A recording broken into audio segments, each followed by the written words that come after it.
Hello, folks. However many folks there may be. I was just suddenly struck with the idea to do a stream because I felt like it. There's no grand plan this time. There's no reason. There doesn't need to be.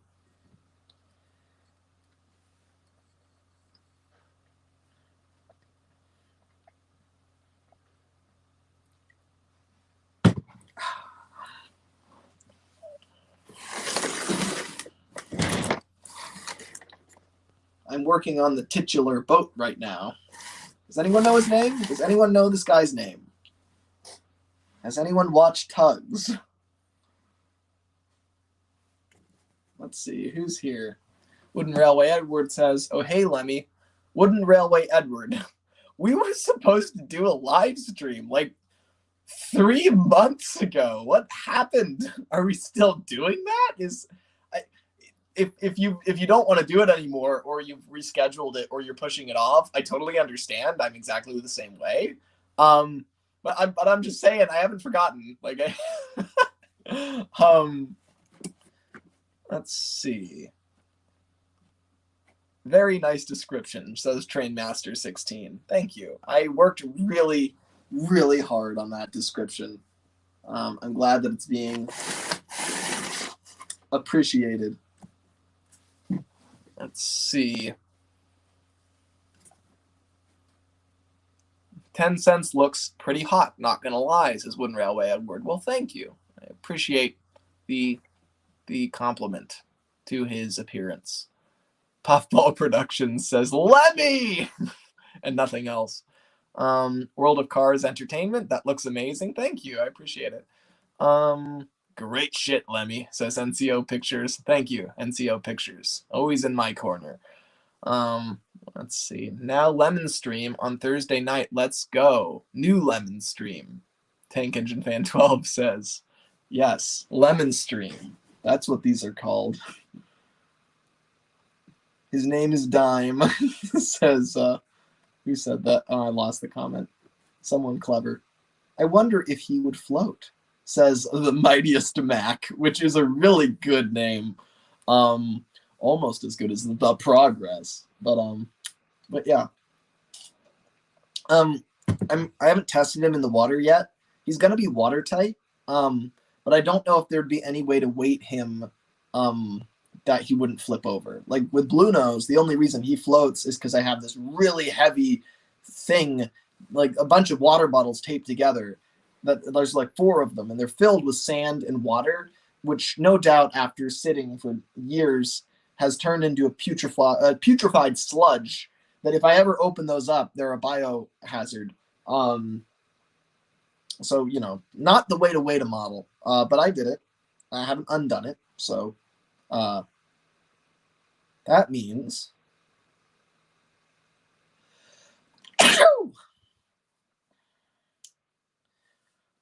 I was measuring out 4 feet yesterday, and then I actually realized how freaking long Izzy Gomez was. Trainmaster 16 said that. Isn't that a great feeling when you finally realize like how big a model is? That's so cool to me.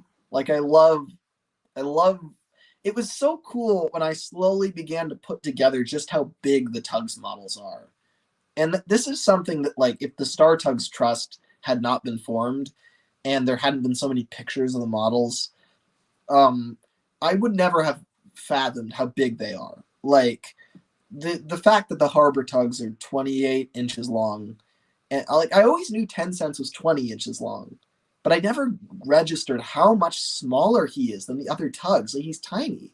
I mean, he's literally 2/3 the size, which doesn't sound like all that much smaller, but it makes a big difference.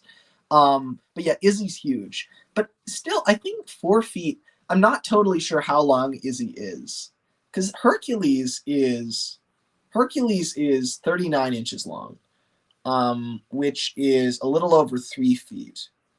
So Izzy's only like 9 inches longer than Hercules, which doesn't feel right to me. Like, he's a tramp steamer, and yet Hercules is like approaching his size.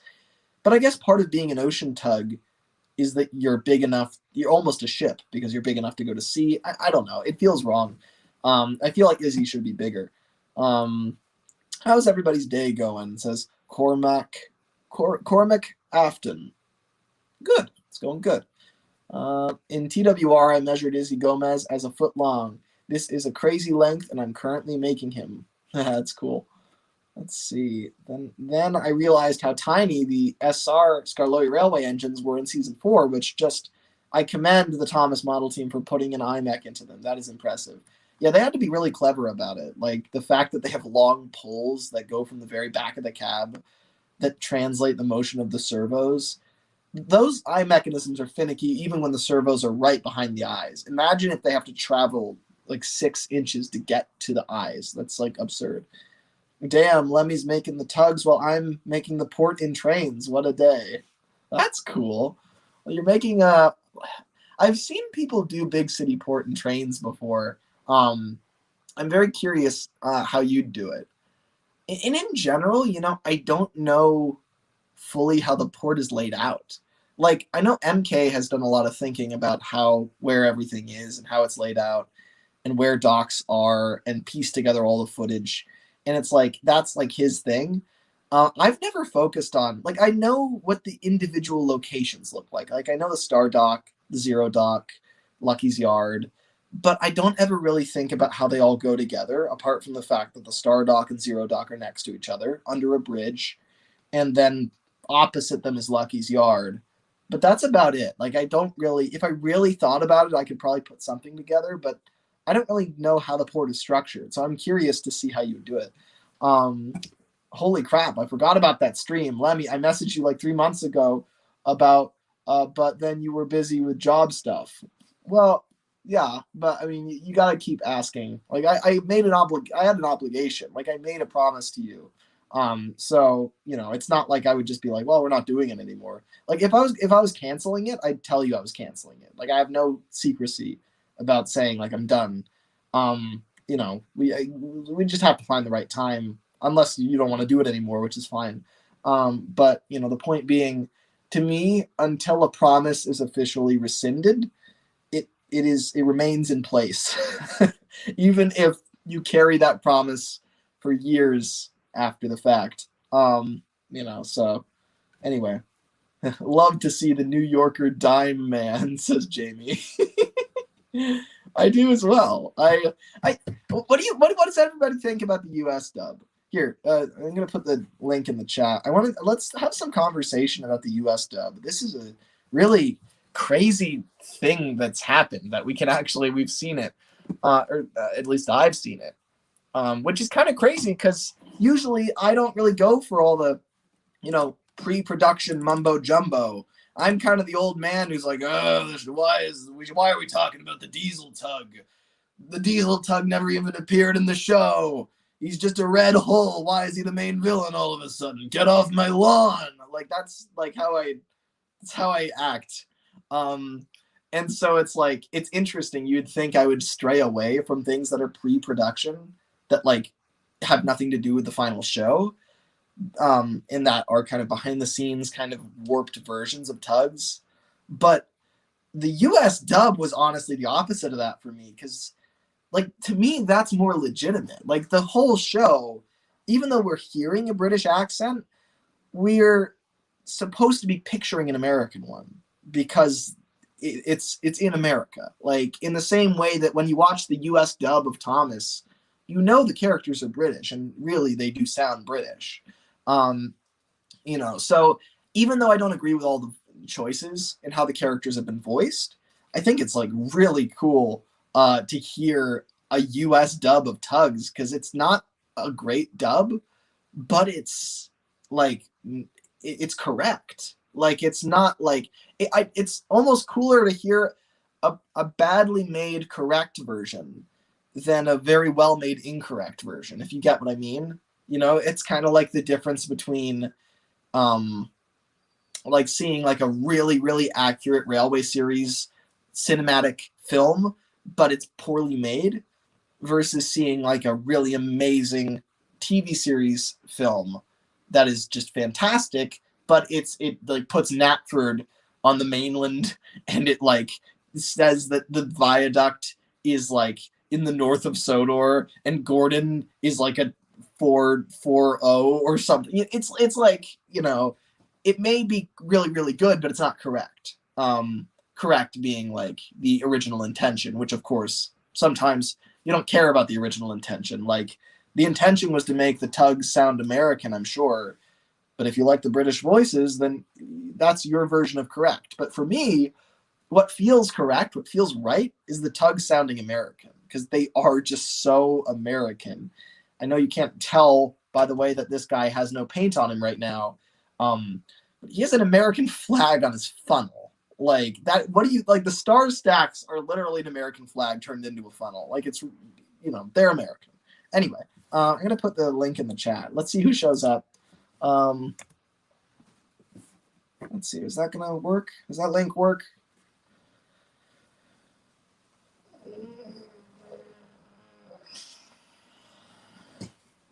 Now I humbly await everybody coming in to the stream. I wonder if I should swap this around, this setup. The thing is, I keep looking at, okay, it would almost be better if the area that I naturally look at is more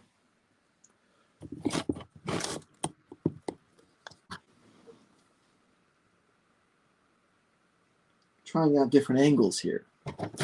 Wow. Okay, that's a lot of people. Thomas Theorist, I'm going to bring you in here because, my God, Adam, you have not been in any streams. You've been like, can I be in the stream? And I'm like, no. And then you're like, okay.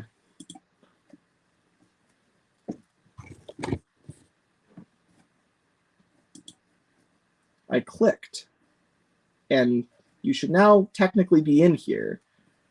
But it doesn't seem like you are. You're just a white screen. I clicked. Now it's a white screen. This is baffling to me. Oh, there we go. Okay. There's a loading. Disappeared forever. Okay. Well, that was the Thomas Theorist, everybody. Quite tragic that he met his end in this way. Through the death of his internet. Oh, there he is. Thomas Theorist. Round 2 here. Let's see if this works out. Someone is trying to enter, but the studio is full. 10 people. Jesus Christ. Where do I put the camera? Where should the camera go? Audience, tell me where the camera should go.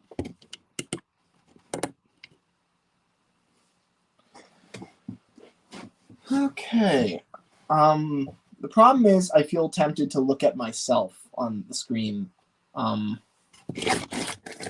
think I need to cover myself up and just have the chat there. I think that will solve the problem. There we go.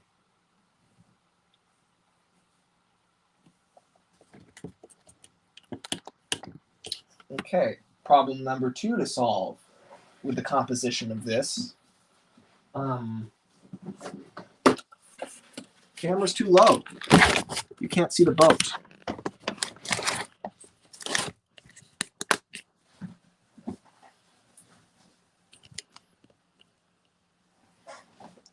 There's no. I've realized having done this many streams that you either focus on the model or you focus on yourself. It's like one or the other. So you just have to pick.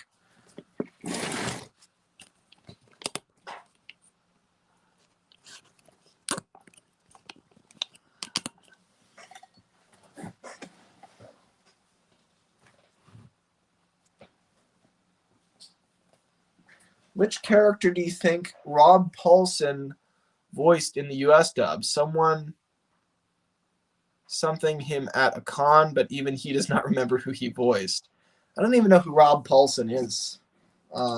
It's the honest truth of it. Thomas Theorist, we're going to try this again.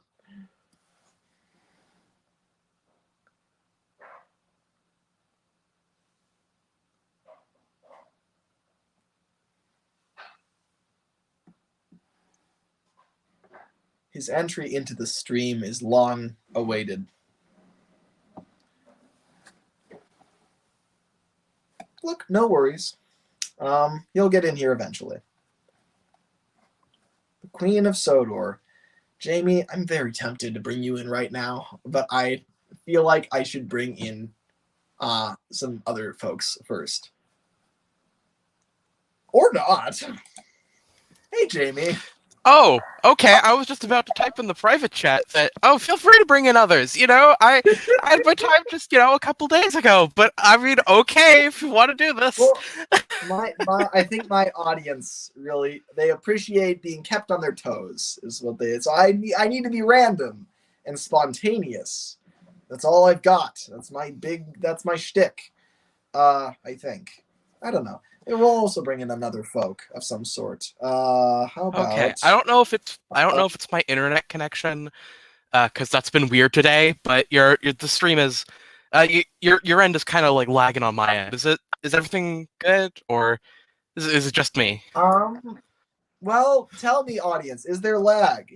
Are you having the same experience that Jamie's having? Please phone in.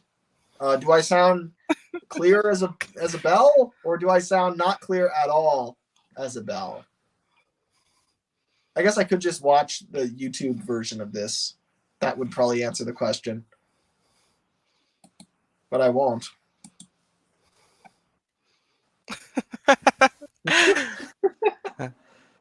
You sound clear, Lemmy, says Special Trees. Okay, one person. That's enough for me. Okay. I guess I'm just wrong then. I'll live with this. Maybe if you leave and come back, that will have some effect. The Sudrian Fleet. I'm going to bring the Sudrian Fleet in. Hello, the Sudrian Fleet. Hello. How Welcome. are you? I'm doing good. Just I'm picking good. my. What do you think of my Shrek? You can't see it. What do you think of my Shrek glass? It's very fancy. Thank you. I hate it, but it is fancy. I must admit that it is very fancy. So. Ka-chow. Hello. Hello. That's one hell of an impression to make. So the Sudrian. Nice Cars poster in the background. Oh, thank you. It'd be more obvious if I was here. Let me arrange this differently. You don't have screen rights because you're not on camera, so I get the whole thing. Look at me. That's fair. I'm in charge. Well, I was just showing my British-ified American engine. But yeah. So what should I call you, the Sudrian Fleet? Have we talked before? Am I forgetting who you are? No, this is the first time. Okay. Okay. Good. I've talked to a lot of people, so I need to get the names straight. What should I call you? How should I refer to you? There's a lot of people I already call Sudrian. Oh God. Okay, here we go. Okay, there's a lot of different Sudrians. So many.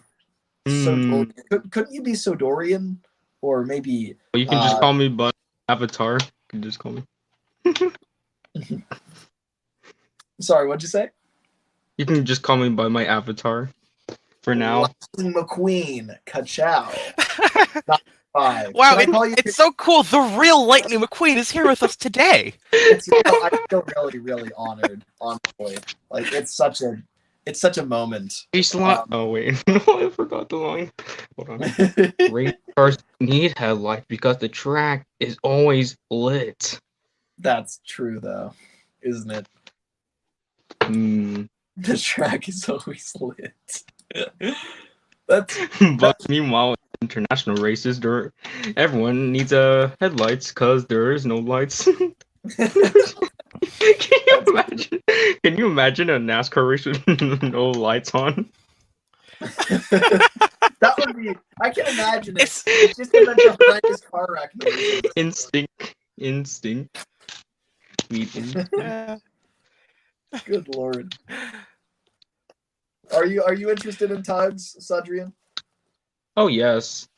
I just recently I recently watched the US dub yesterday. What did you think? The US dub is It's actually better than Salty's Lighthouse. I'll give it that. That's. I think I most mean- things are better than Salty's Lighthouse. I think like, most of the voice actors in Salty's Lighthouse are pretty good. I am a little bit biased because a lot of them are, dub Zarn's actors that voice I'm in familiar Salty's with Lighthouse are and best. like their other work. But I feel like if they were given better scripts, as in like, the original scripts, I think they could have been all right. But that said, here's the I thing. do I think think they were doing different types of voices. They were doing a very overly cartoony thing, and that's not how we see Tugs at all. That's not the vibe that Tugs originally gave off. So it feels very wrong to us. But if it was a different context, their voices would fit really well. Yeah. I think. Was that that picture said, real I from do. Twitter? Oh, sorry. Was that picture with Theodore Tugboat and Tencent's real? No. No, that was an edit. For one thing, Oh, they're not scaled. That's a shame. That way. I still want that. Yeah, they're not scaled correctly, and it's like it's not the right era. It's like Yeah. it's like putting like like a big like a pre-grouping like model engine next to like an end of Steam model engine. It's just you can do it, but it's not. It's the timeline just does not line up. Unless you're in Barrow and Furness, probably not. Yeah. I mean, I think the thing is, it's like it is a really good edit. Like it's very convincing. Yeah. But it's like just the fact that like they would never like the Tugs models went into storage in like probably around 1989, 1990, like very like the end of the 90s. They were in storage and they didn't come out again until 2008. It's a shame that someone just decided to throw them out in the trash and not like preserve them like the Thomas. Thomas models are lucky. I think the people that were throwing them out, they were just like creditors and liquiders. They didn't know the actual worth of what was in the storage units. Yeah, and also they could At probably least that one guy was lucky to save them. Yeah, except for Top Yeah. Hat scrap. Oh no, poor Top Hat. He died. Okay, conspiracy theory. What if Cardona took Top Hat and there's a secret Theodore tugboat behind the scenes still, or Top Hat is with Theodore? Oh my god. or else someone else took him already and thought he was the most interesting of the rest. Look, Cardona is like involved in the all. I feel like he's been dead for like longer than David's been dead, but he's alive and he's just. Oh, he's still alive? Oh, I thought he was dead too. Yeah, no, he's alive, living his life. I have heard like a normal. I have heard things about Cardona in reference to like the current state of the Tug stuff. I'm not sure if that's public information or if it's a fucking open secret bullshit, but like, open secret bullshit. I feel like if NK's tweeted about it, it's probably okay to say. But I don't follow him, so I don't know if it is. So I'm just gonna keep my mouth shut. Where would you have heard open secret bullshit? Where would it have emanated from? Are you hooked up? Do you have sources? I've got sources. You know what? Now that I think about it, I don't have a citable source, so that's another reason to keep my mouth shut because I might just be wrong.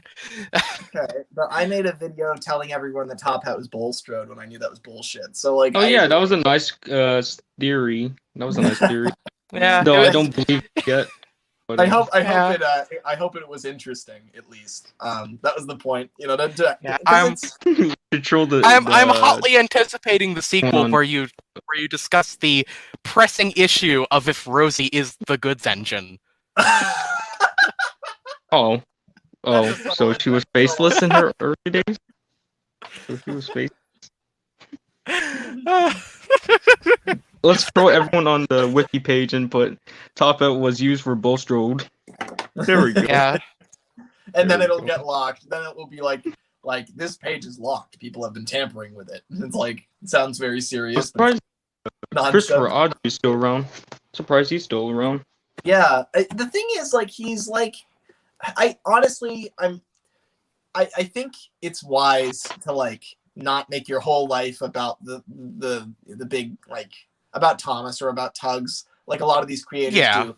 Like, because the thing is, like, you know, it's a big deal to us because we chose this hobby, but Christopher just kind of fell into it. And then he finally, after years of not wanting to, decided to write some books and enjoyed it, I'm sure. But then he stopped because he was done, you know? And so it's like he wouldn't want to keep revisiting it because his life, like the things he cares about, go way beyond Thomas. Whereas for us, that's all we think of when we think of him.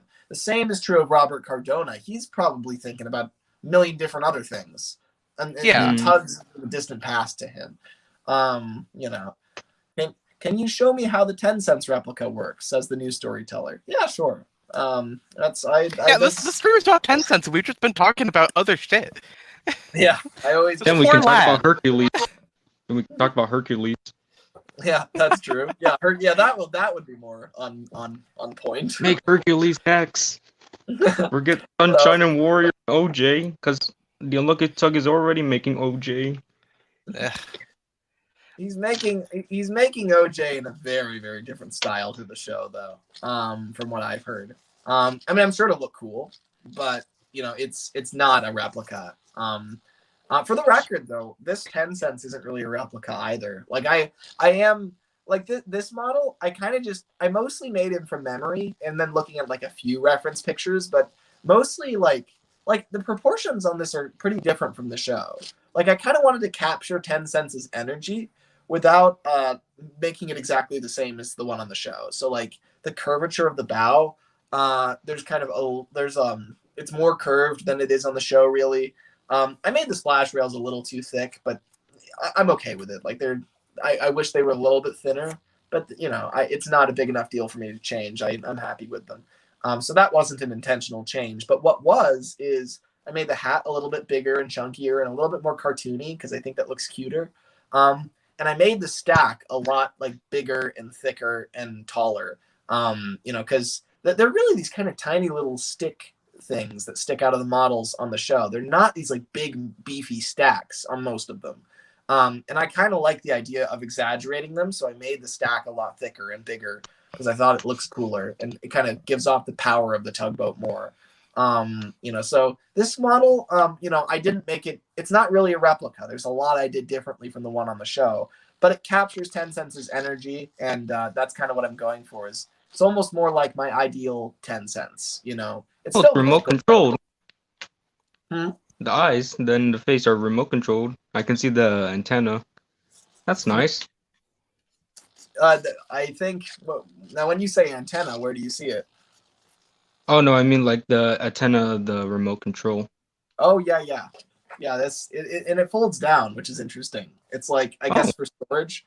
But this is a cool controller. I always use these. They're CT6B Fly Sky controllers. It's like $40. So it's on the cheaper end for controllers. It comes with a receiver. I have like 4 of these, and I do all my RC stuff with these because they work really well. So I'm quite pleased with it. That's kind of cool. Yeah, thank you. So let's see. What was I doing before? Oh, showing how 10 cents works. Okay, so you can see him working. Now let me show you how it's done. Which sounds quite arrogant because it is. And I'll turn him off. So hat comes off. Here, I'll just take 10 cents. Look, watch him do the. See this right here? You see how oh dear, that's terrifying. It pokes out of the top. This is exactly why Zoran's hat bobs up and down. Because the thing is, Zoran's eye mechanism, his eyes are slanted forward. So is his eye mechanism. It's slanted like kind of, you know, forward like that. So as a result, when you slant, you know, a normal cylinder, well, now all of a sudden the front is much lower than the back.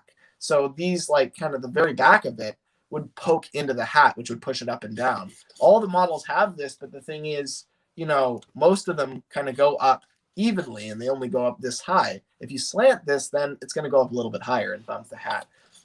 So just kind of an interesting insight. But the point being, so Tencent's faces are going to be interchangeable, and they have hooks on the back. So you can see it just hooks right in. You know, and I'll make a lot of different expressions. He's got this little eye plate, just goes right onto that servo there. And you can see it's got this little arm in there that just clicks right on top of it. And then this servo, you'll notice that unlike a lot of the other models I've made, you know, if anybody's been following along with the way those work, like in Blue Nose and by extension the tugs on the show, all the whole mechanism's in the head. Everything is in the head. You know, like at the bottom of the head there's a servo that turns it, and then inside the head there's an up and down servo and a left and right servo. And I had to make this one very differently because there's no room. You can't fit 3 servos in this tiny little space. But I wanted to find a way to do it because I really like this scale. So you'll notice that this right here, this is the left and right servo. It spins left and right, and the eyes are directly attached to it. So, you know, when you put that on, if it will cooperate, maybe here. There you go. It will do that, right? So that's just the left and right motion right there. But you can see that it does the up and down as well. And to do that, well, there's something going on down here that I need to show you. But also, an important thing is this runs in a little tiny track. It's like clear plastic, so it's hard to see. But I've got 2 little kind of flat prongs going out on either side of the servo. So when it moves up and down, it doesn't like, you know, kind of move side to side at all, you know, so that way it's just a lot cleaner that way. And then the way the face hooks on, it's just got these little kind of, you know, these little flat walls there that basically it hooks onto. But anyway, so that goes up and down, and the way that works, so firstly, I pull that part off, and you can see that has like a big kind of shaft that like goes down into the deck. The head is attached to it. So this here, you can see it's now, it's a lot less controlled because it's not in the, you know, the bar mechanism anymore. But if we take this off, well, firstly, we probably want to take the mast out and the funnel, and then we'll just pull that off. We get closer to the truth below. Are you ready? Are you ready to see the truth below? Yes. It's time to blow the lid on this conspiracy. Yeah, that's As right. in, you know, conspiracy being code word for tugboat, I guess. Yeah. Oh yeah. Quick question: which very one is your strange favorite code word. models of tugs? The cardboard or the wooden one? That is the question. I think 2 different conspiracies. 2 very, very different conspiracies. Well, the wooden tugboats are made out of cardboard too. So okay, that's a conspiracy too far. You shouldn't have revealed that. That is not okay at all. Because it looked like wooden railway. It's top secret how I make those, Jamie. Okay. Yes, that top secret 7-hour video you put out half a year ago. I made it that long so no one could possibly find the information in there. That's fine. Not just a thorough description of literally everything about the process. Anyway, so the deck. This, you can see spots right over this shaft coming out of here. So that goes right off like that. And then you can see this thing here. This is kind of where all the action happens. So inside of here, there's a servo sitting on its side. How do I show this? So that's the up and down servo right there. Inside there, it's got an arm up and down like that. And I've got like a little piece of cardboard wedged in there because this little arm was a serious point of failure. It kept popping off like all the time. And so what I did is I jammed a piece of cardboard in there that was rolled up and, you know, covered with tape that allowed that to stay in place. So now pressure keeps it on the servo so it doesn't like click off, which is really important. So that goes up and down. And this is basically just a paper clip that's looped through the arm in the servo because the servo arm has like holes that come pre-drilled into it. So I just looped the paper clip through one of those, and then I bent it in such a way that it cradles this servo here. So it's a rigid connection that pushes this directly up and down. So that's the left and right. And then on this platform down here is the up and down because it's sitting on its side pushing up and down. But the key here is that all of this rests on this central platform, and there is yet a third servo at the very bottom of the bow. And this, so the way that this works, so here's one of those arms I was talking about. You can see all the holes in it. So basically that snaps onto there. And then you can see that there is a shape that matches exactly, like some sort of fantastical key that somehow gives you entry to the king's palace. I don't know. Anyway, so that goes on there. And then when you go we left lost and the right, other guy. We lost the other guy. We lost the other guy. Yeah, she has vanished from sight. I'm sure she'll be back soon. Then again, Wait. I said the very same thing about Thomas Theorist. He's never been seen or heard from again. But Jamie, she'll be back. I do hope. I'm sure she hasn't fallen through like an interdimensional portal or something. I mean, vote from home. Does anyone think that happened? No? Okay. So, the point being, this whole thing, the up and down and the left and right, it's all based on this one platform here. So when this platform turns left and right, it turns everything. And the really clever part about this, if I'm going to stroke my ego even further, is that, remember this kind of shaft from earlier that sticks out the bottom of the head? Well, that slides onto the slightly smaller shaft that sticks out of that platform down there. And then together, the tension basically puts it on there. So the whole head moves with the platform down there. So that basically all moves as one piece. So I'm very proud of this design. Like it worked out really, really well. Like a lot better than like this is kind of a refined version of what I did on Zoran. But it's just a lot cleaner, a lot better. Everything about it has been improved. So it's very cool. Anyway, that's the answer to the question.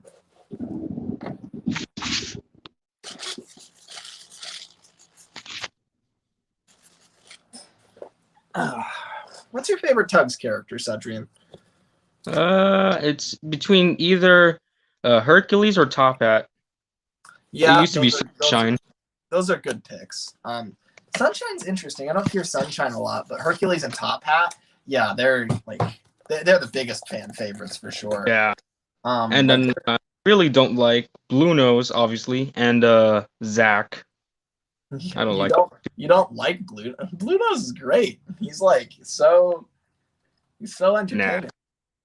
He's unlucky. He's unlikable. Did you get that from Mr. Nicholas Hug? Yeah, of course you did. Everybody does.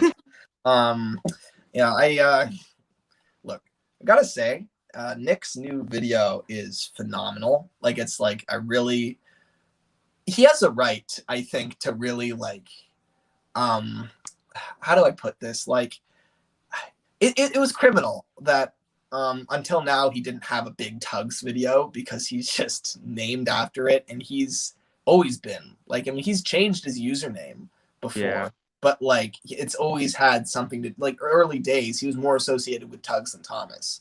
Until the Thoughts On videos, he was a TUGS guy in my mind, but then once he started doing those Thoughts On things, that he became Thomas, which was really cool. But to me, he was always a TUGS guy. And it's really cool to see him talk about this thing that he obviously has a real passion for. So I really respect what he's created. That being said, I sure hope the entire community doesn't adopt his beliefs unquestioningly. That would be unfortunate. But but he made a lot of good points. I agree with some of the stuff he said too. He made some really solid. The way he described Big Mac was interesting. He said he I kind of tend to focus more on Big Mac's sensitive side and the fact that he's very kind and generous and kind of hearty. He's got he's a guy who laughs and who loves and who he's just in general a big hearty guy. But he's also very serious, and that's the side that Nick focused on in this video. Is like in Upriver, how he's like really, he's really got to get the job done, and he knows that logs will destroy you and your entire family if you're not careful. So be careful, sunshine. It's like that's really, that is a big part of his character. There's a million other things in that video I agreed with. Like it was a really good TUGS video, I think. But there's other things that I didn't see exactly the same way. So it's like, it was a good video. Let's see, what is the audience actually saying? My internet has gone kaput. I don't think I can rejoin. Maybe next stream will be better. I think I'll just lurk in the chat today. Okay, Jamie. Whatever you say. Let's see. There will be another Did you think that Audrey Henry model story, like when they found it, did you think that was funny, Which story? When Luke Ryan found Audrey's Henry model. I didn't think it was funny, was that but I thought it surprising. I was surprised because I had always I didn't find him finding it funny, but I found the fact that Audrey had thrown out and never replaced his Henry very funny. Like that, I'm kind of sad that they found it because I thought that was such a good embodiment of the fact that Audrey just didn't like Henry. Like he threw out his model and never replaced it. Like what a move where he's just like. And then we just found out that he was just chilling in one of the drawers in the Audrey study room. Which honestly makes a lot more sense. Why would you straight up throw out your model? It really makes I'm surprised no one in the gallery decided to look in one of the drawers. Yeah, I'm surprised that all that stuff remained untouched for so long. It probably goes to show how much respect the Tallyclin Railway has for Audrey's stuff. Like they really respect the man. They don't just let everybody rifle through it. I mean, people have been in there, a lot of people, but it's the fact that it's not been all that disturbed, and yet it's been sitting there for 60 years, something like that, 40, 20, 30. Probably 40. Yeah, like 40 years. Or or 20 since, like he died. So probably like 20 or so. Yeah, I mean, it depends on how often he was, like when he stopped going to that railway, really. Also, let's see, I'm going to bring the Thomas Theorist in because I see his face. So I know he is alive. Two things. Did they ever find Douglas and Gordon's model of Audrey? I don't know about find. They've always had them. Not Douglas though, only Donald. He never found Douglas. And hello Thomas Theorist. Adam, hello. If I'm correct. Hello. Lemmy or Sam. Yes. I'll go by Lemmy. Lemmy, I'm really happy you brought me in because I was actually working on my Big Mickey. Look at that. That's crazy. That reminds me of my friend Roman's basement because I made a Big Mickey and sent it to him, and he always has it in the background of like calls now on Skype because it's like on his shelves where he keeps stuff, so it's like kind of funny. Let's see, let me try to there we go. Now it's more visible. I made this little yoke. Now the question is this a Tugs Big Mickey or a Thomas Big Mickey? Okay, Wait, there's going to be a crime. It's neither. Oh. It's actually a CGI. A what? Oh. What? You defy all expectation. You're like one of those people who has political views that are totally coherent, but literally don't correspond to any existing political party. Yeah. This is you.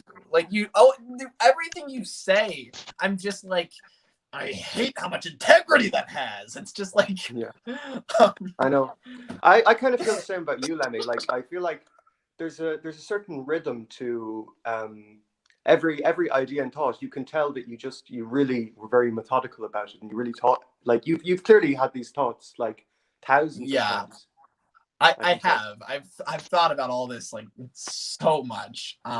You know, through conversation and just through writing for characters and through a million An different. obsession. Yeah, but yeah, it's good to talk to you again. If I had more energy, I would have talked to you 50 times by now. But I just am not. Have you've been working, haven't you? I have, but I could easily. It's only part time. Like I could squeeze a lot more time in with people if I wanted to. But it's just the fact that like I don't tend to do that. I tend to be a loner, but it's weird because when I am around people, I don't act that way at all. It's a very weird paradox. How would you characterize yourself as a loner? So in what regard? Just the fact that I spend most of my time on my own making models or writing stories or like I guess I do. I don't know. I guess I consider anybody who can go a whole day without having a conversation with somebody a loner. Maybe that's an unrealistic standard. No. That's fine. Yeah. Yeah, I mean that's kind of how I look at it. But I suppose I do talk to quite a few people. So even then, I guess it's just compared to how many people I'd like to talk to, like this is unreasonable, as are a lot of my dreams. But I love the idea of literally talking to everybody I have met through these streams in the community life, like once a week. That sounds very what would you call it, extroverted. So I don't know. Maybe you like to have your personal time, but you also are very extroverted in the sense that, you know, if you could and had infinite time in the world, you would literally go and speak to every person alive, I think. Yeah, no, that's true. I do think though that I would do better with a little less personal time. I think that would help. Do you think you have too much? Yeah, I think that there's a lot of things, but then again, I suppose it makes sense that when I'm trying to get things done, I do tend to avoid people because I've made no progress on this guy, and I probably won't throughout the entire stream. You know, so it's like anytime I'm trying, God, I love this. I love holding this. This is such a fun thing to hold. It's such a good object. I don't know if anyone's told you this before, but you are the master when it comes to like crafts, like, you know, because this is like Big Mickey's kind of like box shaped, you know, but like the tugs. The thing about the tugs is like they're like there's not a single box in them. They're all like curved and winded. Yeah, even the superstructure. Like even the superstructure is very curvy, and I try to embody that. Like if you look at the shape of that, it kind of follows the curvature of the hull, and I really like that. I appreciate the compliment, by the way. I'm not just accepting it as a fact of the universe. I do appreciate it. Well, it is a fact of the universe. Like it isn't like an objective. Like, well, kind of no, it's a fact. Anyway. So, Sudrian Fleet, hello. I believe we're kind of Twitter mates in a way. Like I follow you, you follow me, that sort of thing. I think. Yes. I don't know. Maybe. But I have a question for both of you. Yes. Name 5 props that you want sitting in your room from Thomas or Tugs, either one. So, does like David Mitten's hand count? That's not a prop. Well, like it was on the show. But it was okay. Yeah, you know what else was on the show? Mr. Conductor was on Shining Time Station. George Carlin, like he was CGI, Carlin it wasn't like he didn't like touch the model or anything. You know, he was like computer generated. Well, yeah, I don't know. I know this might sound surprising, but I'm actually more obsessed with CGI Thomas than I am model Thomas. You know, which that seems to be the case with you. That's honestly not too shocking given everything you said. What are your thoughts on? Hold on, I want to finish this. This is a very interesting question, Cedrian. I like. So I'm gonna assume that I get them for like an hour, and then they go back to their rightful places in the universe, like they go to a museum or something. Because I would never want to own any of the models. I'd feel disgusted because they don't belong to me. They belong to everybody. But that being said, like if I could have them for like an hour and just see them and like, you know, like the RC works and I can move the head and the eyes and stuff. Already that sounds like a Tugs model, but I think Diesel 10 is one of them. Yeah. anything from Magic Railroad is lovely. Like the model work in that movie is fantastic. You know. Yeah. Yeah, I guess I want to have Dieselton too, and that Wharf Scale Thomas. I mean, I don't know. I would probably Called go it wharf with. scale now. What happened to large scale narrow gauge? It's all wharf scale. That's I'm getting Large scale narrow gauge engines are Armada, Railway Museum. I definitely want to have Edward, for sure. I don't know. I just love Edward. Interesting. Can we choose the era, Sadrian? Can we like say what era? Can we like pluck them from the middle of season 3 if we want to? Sure, it doesn't matter. It doesn't matter. Okay. Either way. I would want the Krogan's Gate from season 4. That would be pretty good. I would want maybe Arian Burt from season 5 would be really cool. Maybe the Scrapyard. I want the Scrapyard. Looks cool. Yeah. I probably want Rosie. I don't know why. Diesel. Rosie. I would want Diesel. I want Diesel from season 3. Yeah, that would be cool. Is there like a trick question? Is there like a way I can say I can have them all? Or? What? You didn't even come up with a clever way to do that. You were just like, "Can I do it? Can you give me the answer, please?" Is there a way I can like work it in? Like, if I like say the whole set of like, you know, oh here, what if I said what's that set? You know, season 2, the Thomas and the Christmas Party. Can I have the whole set with like all the characters on it? That's not okay. That's a crime. That's a crime against humanity. I'm just being a Sam Wilkinson. Izzy Gomez is a really cool model. I might want. He is a cool model, but he's kind of Thomas stereotypical with his voice. His voice is stereotypical. Yeah, I mean Izzy's extremely. Even the US dub, he is stereotypical too. Yeah, well, in my opinion. Problem with Izzy is he'd be totally fine if he wasn't in a show where, like, if Izzy was in a show about tugboats in Mexico, and most of them were perfectly hardworking, decent people that represent accurately human nature and the way that people are. And then Izzy was the only one who was lazy and always constantly trying to get a tow and always sleeping and selling bananas. If that was the case, that would be fine. The problem is that he's in this context where it's like, oh, we're going to include a Mexican character. Well, he represents naturally, the Mexican he's going to have a people. sombrero and a big handlebar mustache and sell. It's the same thing with Carlos, isn't it? It's like Carlos is meant to represent Mexico and is only seen in any Thomas media. That's a little bit more like a caricature than it is a stereotype, because the thing is, it's kind of like how the thing is, in a way, like, yeah, sure, Big World Big Adventures kind of makes a I hate that deleted scene. I'm glad it was deleted because I thought that was kind of a little offensive. I was really offensive, and like it was like the music was what really sold it for me. But yeah, the thing is, like, oh god, Big World Adventure was such offensive. They made a fool. They made a fool of they made a fool of Mexico with Carlos, but they made a fool of every country. So that's a little bit better because they went and did that to, including America. Like every America was just cowboys. I hated the Brazilian, not the Brazilian, but I hated the Indian set for the show. Because I don't think that's how India looks like. Yeah, but also there's the fact that Big World Big Adventures in general made everything so barren and just kind of, it wasn't. Here's the thing. Here's the problem with the CGI series. Maybe if they didn't make a lot of new characters or had any specials, maybe they would have a lot of money for these around the world sets. The problem here is that this is a problem with the CGI series. Not an inherent problem, but it's a trap they fell into many times throughout the CGI series. Is that in the model series, they had a restricted space where they could film. So they had to make every inch count because you had to make it all from scratch. If you wanted 3 express coaches, you had to make 2 more.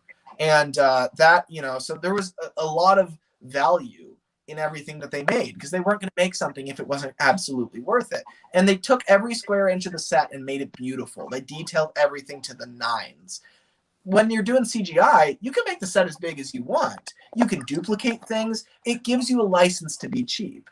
And they did that a lot of the time. And for most of the CGI series, it wasn't that bad. But when they got to Big World Big Adventures, they went all out and cheaped out. Yeah. And it was very easy for it to degrade.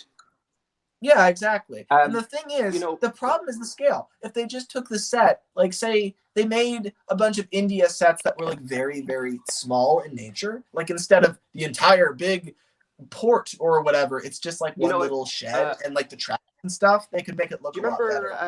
Do you remember when the Great Race came out? Do you think that Opera's dated by now? Because, Lorenzo Solo. Does anyone still listen to Opera now? I think so. I think they had for the Great. Seems so dated. You know those promotional videos they had for the Great Race where they had like, it was like one shot and like of the engines in their country. Like, I feel like there's a way like you can make the countries represented, within just one shot in one confined space.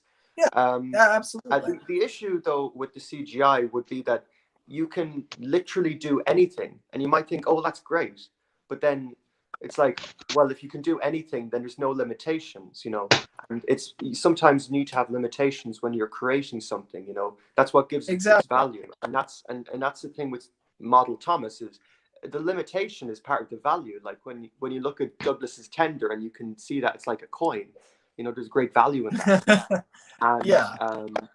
And but when it's CGI, it's like, oh well, we can make the cap like this shape and do this with it and do that, and then it's almost too perfect in a way where it's like, oh well, it's like, where's all the fun? Where's the edges? And it loses tangibility at that point. It stops being like, I love that. As beautiful as the model series is, as beautiful as TUGS is, and Thomas and TUGS both, I can see how a person could have made this, and it blows my mind because it's just barely. I can just barely see that. Right? It awakens something. It awakens something within you. It's like, well, these like, it makes you see your full potential, and then it makes you want to engage with that. Yes. Yeah, it's the opposite of watching a Pixar movie and seeing the long string of credits at the end and being like, shit, I could never make this. Instead, you watch TUGS and the credits you're like, shit, that's like 10 people that made that. I'm surprised they didn't credit any of the cast for the TUGS. It's weird. That is weird. I honestly, my mind is blown that we have been able to figure out who voiced all the TUGS. Like, that's mind-blowing to me. Like, that we actually, that's what you call dedication. I'm surprised that even though we didn't get official cast, I'm surprised that in the wiki, it's like, here's the voice actor of Top Hat. Like, is it, like, real actor of Top Hat? Yeah, I mean, the thing is, I assume that that's all accurate. I mean, it may not be, but I think all done through interviews. I think all those actors were reached out to. A lot of them are still in the industry, and that was the work of the hard work of fans actually going and tracking them down. And, at least we know that Chris Tolan and then that voice actor for Sunshine. At least we know that one is true. Yeah. But then the others, we're not sure. It's interesting because I used to look at casting choices like Sean Prendergast. He did Sunshine's voice and Zach's voice, and I would be like, what? How is he both of them? Like, they're so different. But now listening to the show, having watched it hundreds of times, I hear it. I'm like, there's I was watching High Tide yesterday, and Zach speaks like this. He's got a very gruff, kind of scary voice. But then when he sees that the bridge is coming down, he says, Zeb, reverse engines. And his voice starts to go higher, and you're like, you can barely hear it. You're like, shit, that's Sunshine. I just heard it. Just for a split second. And it's very interesting to the same thing with, it shows his range. It's the same thing with Keith Wickham, isn't it? Like, sometimes Edward will sound like Gordon for a split second. You're like, oh, God. I know. But now Rob Rackstraw became the Keith Wickham of the show. That was really weird. It was like everyone used to make jokes about Keith Wickham, but then Robert Rackstraw, he started doing voices like Hugo, and I think he did Flying Scotsman. He's always he did Owen. He did a Logan common character. voice actor. Rob became the Rackstrom, like the go-to common guy. voice actor. Okay, we need a Welsh break fan, and then he was like, he did a sergeant voice, and like, oh, good enough, whatever. It's like they got to do everything. Right. Yeah, it's cool how how I really love voice acting just as an art form because it's just fun I to can do. tell you do a lot of voices. I noticed. Like, Yeah. I watched your video about the dub, and I realized The whole thing. What I realized was that because it's a dub, it's mostly voices, and so the majority of the video is just sort of you doing like voices or trying to do voices. Pretty much. And that's find that basically really why I did it. I kind of just wanted to play around with voices for an hour, and so I just did that. You said you were going to document your thoughts, but then like 30 minutes in, you were like, I can't do voices, but you know what I mean. Yeah, I think everyone can though. Like, I've had this thought 100 times. I would love to like swap brains with somebody else and then try to do my voices through their vocal cords. Because I bet that all of a sudden they'd hear themselves talk and be like, "Holy shit! I can't do all those voices." And it's like, no, you can. You just weren't going the right direction with it. Like, it's a similar thing. Cords, you know, when you hear, like, let's say like someone's taking a video and then you hear the video back and you're like, oh God, is that what I sound like? You know, it's one of those weird moments. Right. You know? Yeah, exactly. It's interesting. Like there's some voices I've done so many times too that it's hard for me to fully judge them accurately. Like when I do Gordon's voice. This is a voice you've heard me do many times. I was going to mention that you do your Gordon voice a lot. Like, I noticed, like, during streams, you do bring Gordon into it. Like, whenever there's an important decision to make, you must bring in the Gordon or whatever. I do, because the thing is, he's my favorite character, firstly. But secondly, he's a lot of fun to do. Like, a lot of fucking fun to do. That's the second one. The third one is just the fact that he's interesting to listen to. The way that he speaks, the way his voice is sort of... It's almost like a trumpet come to life. That's the way he speaks. Very brassy and very deep and very... But also it's just like fun. It's a good voice. I like it. The character themes, they're absolutely fantastic. I think Gordon's is probably the best in regards to, like, Gordon, if he was a musical instrument, he would be, like, the biggest and loudest, like, you know what I mean? He would be the king's trumpets, like leading the king into the room. Like like the very big long ones. Like, I think Spencer's theme from the model series by Hartshorn and Michael Donald Jr. I think both of them are good. I don't know about the rest. I think Gordon's also good too, and maybe Edwards. Not sure about the others. The thing is, I prefer a lot of the classic themes, like James's just can't be beat. But I vastly prefer Gordon's new series theme, honestly. Because even though it doesn't have the same instruments going for it, I think the thing is, hearing like that whole, like that whole classic theme is it's hard to put it in any other context. You kind of sometimes hear you either have to slow it down or you kind of have to just change it altogether. It only really works if it only works if Gordon is pulling Thomas, and Thomas is he's got this sort of surge of momentum where that's exactly it. He needs to be on the main line pulling the express, and a theme should be more versatile than that. Like James's theme works that way very well. Most situations it applies to, as long as he's in a somewhat good mood. I think another Gordon, theme, like Gordon's theme, Gordon is kind of similar to Percy's. Percy's theme I like, but I don't think it can fit very well if Percy's just in the shunting yard. It's kind of it's very lively, and it almost should be playing when he's not saying anything. More like kind of when he's doing something. And the thing is, Gordon's theme in the new series it does a really good it's more it builds peak energy. And it's more him just kind of being Gordon and going around the yard. It's bump, bump, bump, bump, bump, bump, bump, bump, bump, bum, bum, bum, bum, bum, bum, bum, bum, bum, bum, bum, bum, bum, bum, bum. It's kind of a lot quieter, slower. But it kind of shaking it the ground as sounds he like goes. Gordon. It sounds like Gordon's sort of building up momentum as he's along the line, because with the Yeah. other one, it's almost like as if they cut right into the action. We don't get that sort of build up that a steam engine would get. So, Like you could totally builds. you could totally do it, like edit it in such a way that it's like maybe Spencer. Like, I can. Yeah, like, I can totally imagine a scene where Spencer says something like You can't beat my record. There's no way. And Gordon's like, you want to bet? and then it goes, and then we literally cut to him on the main line. Yeah, exactly. That's kind of how you would use it, like you as a random cut. Let me. Do you know any musical instruments? No, Neither do I. I can play a few songs on the piano, but I play piano incorrectly in the same way that I type incorrectly. I only really use my index fingers.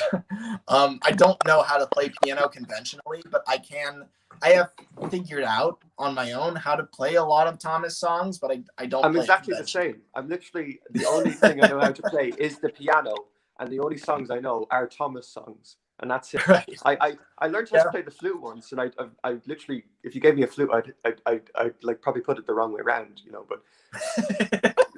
Yeah. Yeah. You know what I'm still waiting for TUGS? What? Besides the US dub? I'm still waiting for the restored HD version of it.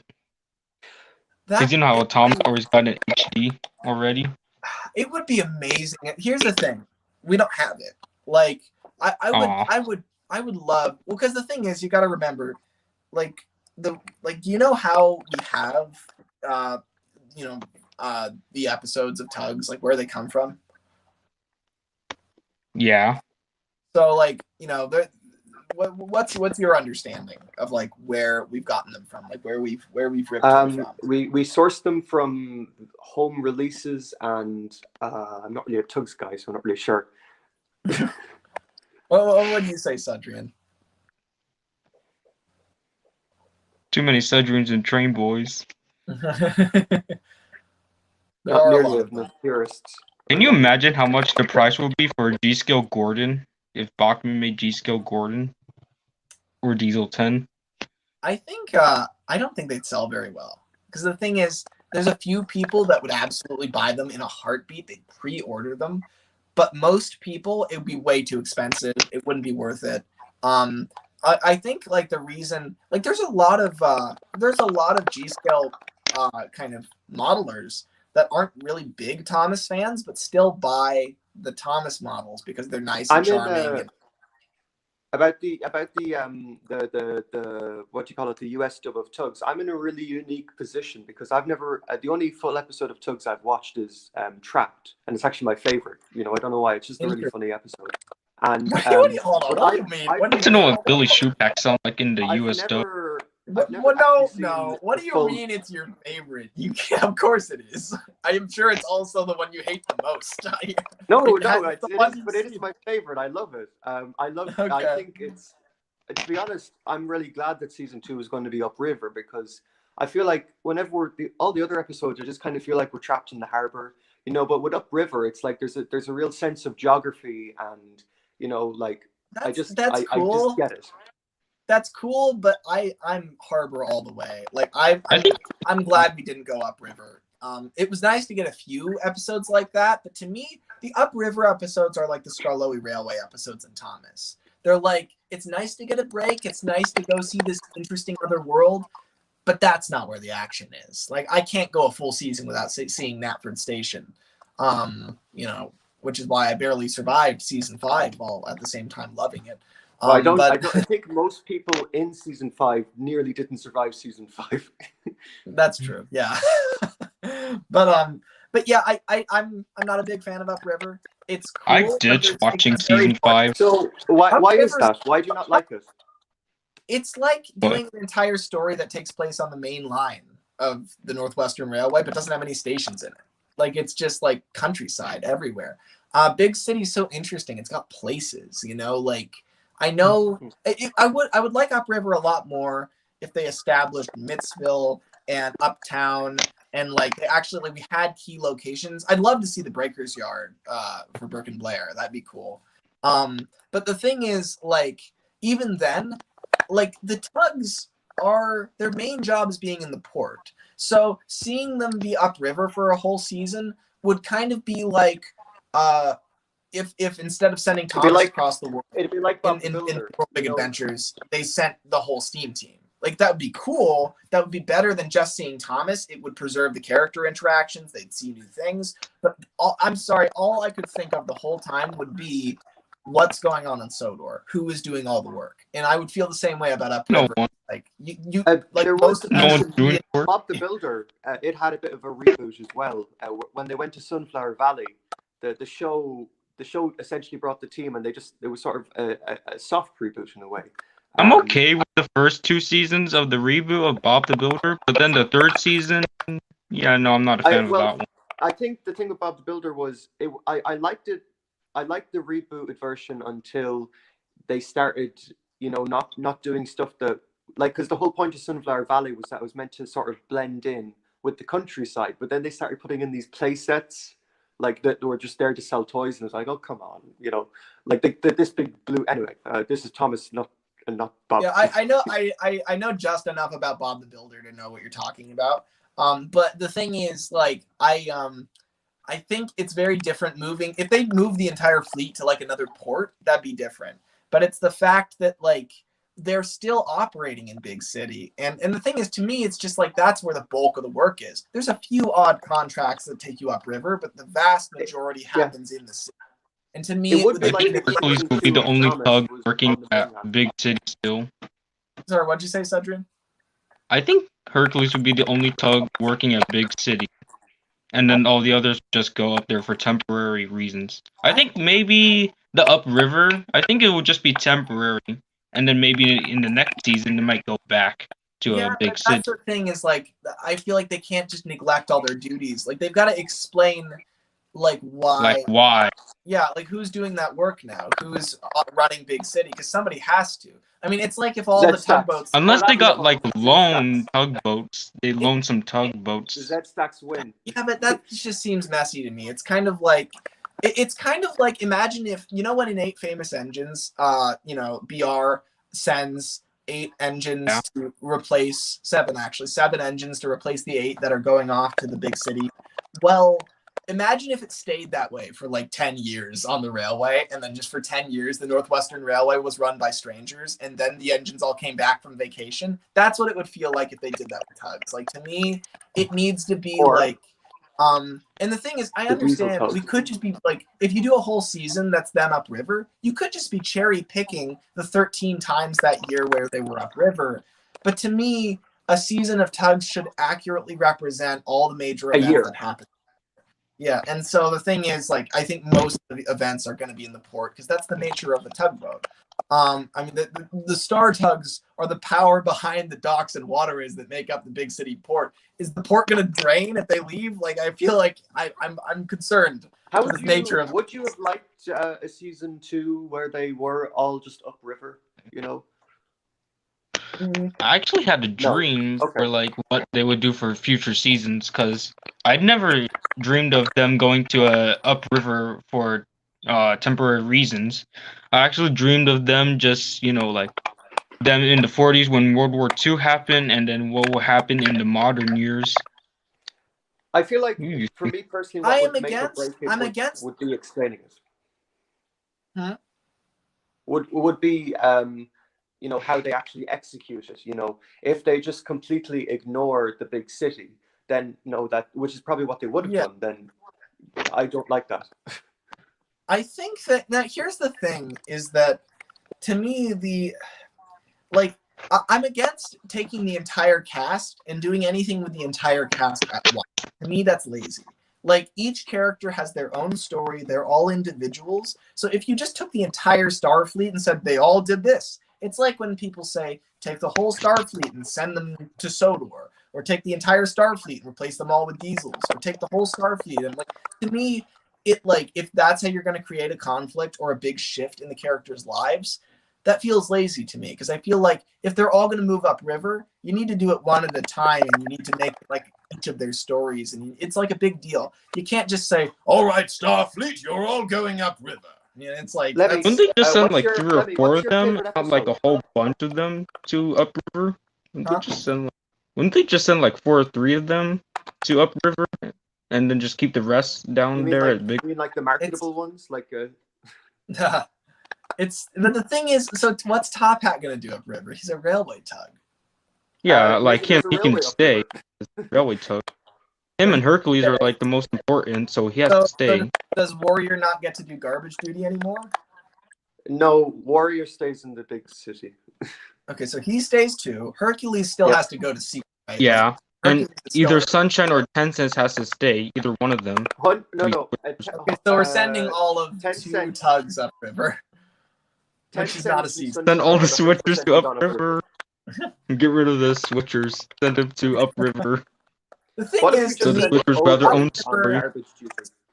Doing a whole season upriver is like doing a whole season at Wellsworth of Thomas. Like, I love Edward, but not like I don't want to be trapped in a room with him for 26 episodes.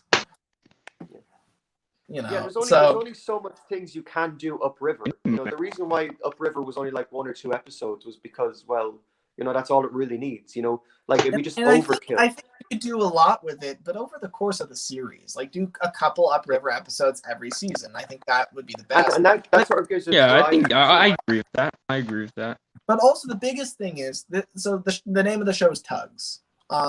It's about tugboats. Well, when I say tugboat, where do you picture it working? What comes into your head?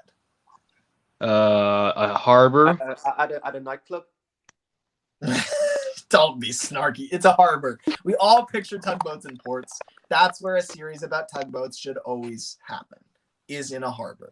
A river will come to a second mine.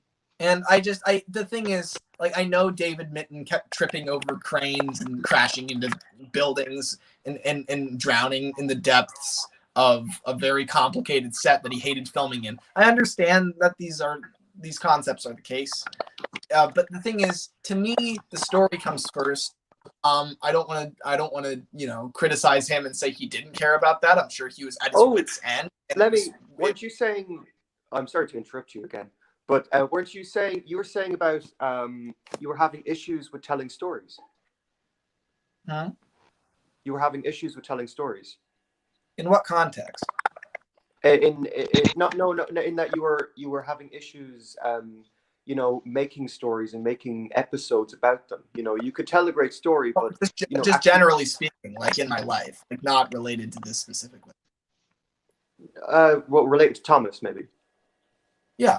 Well, yeah, but that should be obvious. I mean, how many have I made in the last 4 years?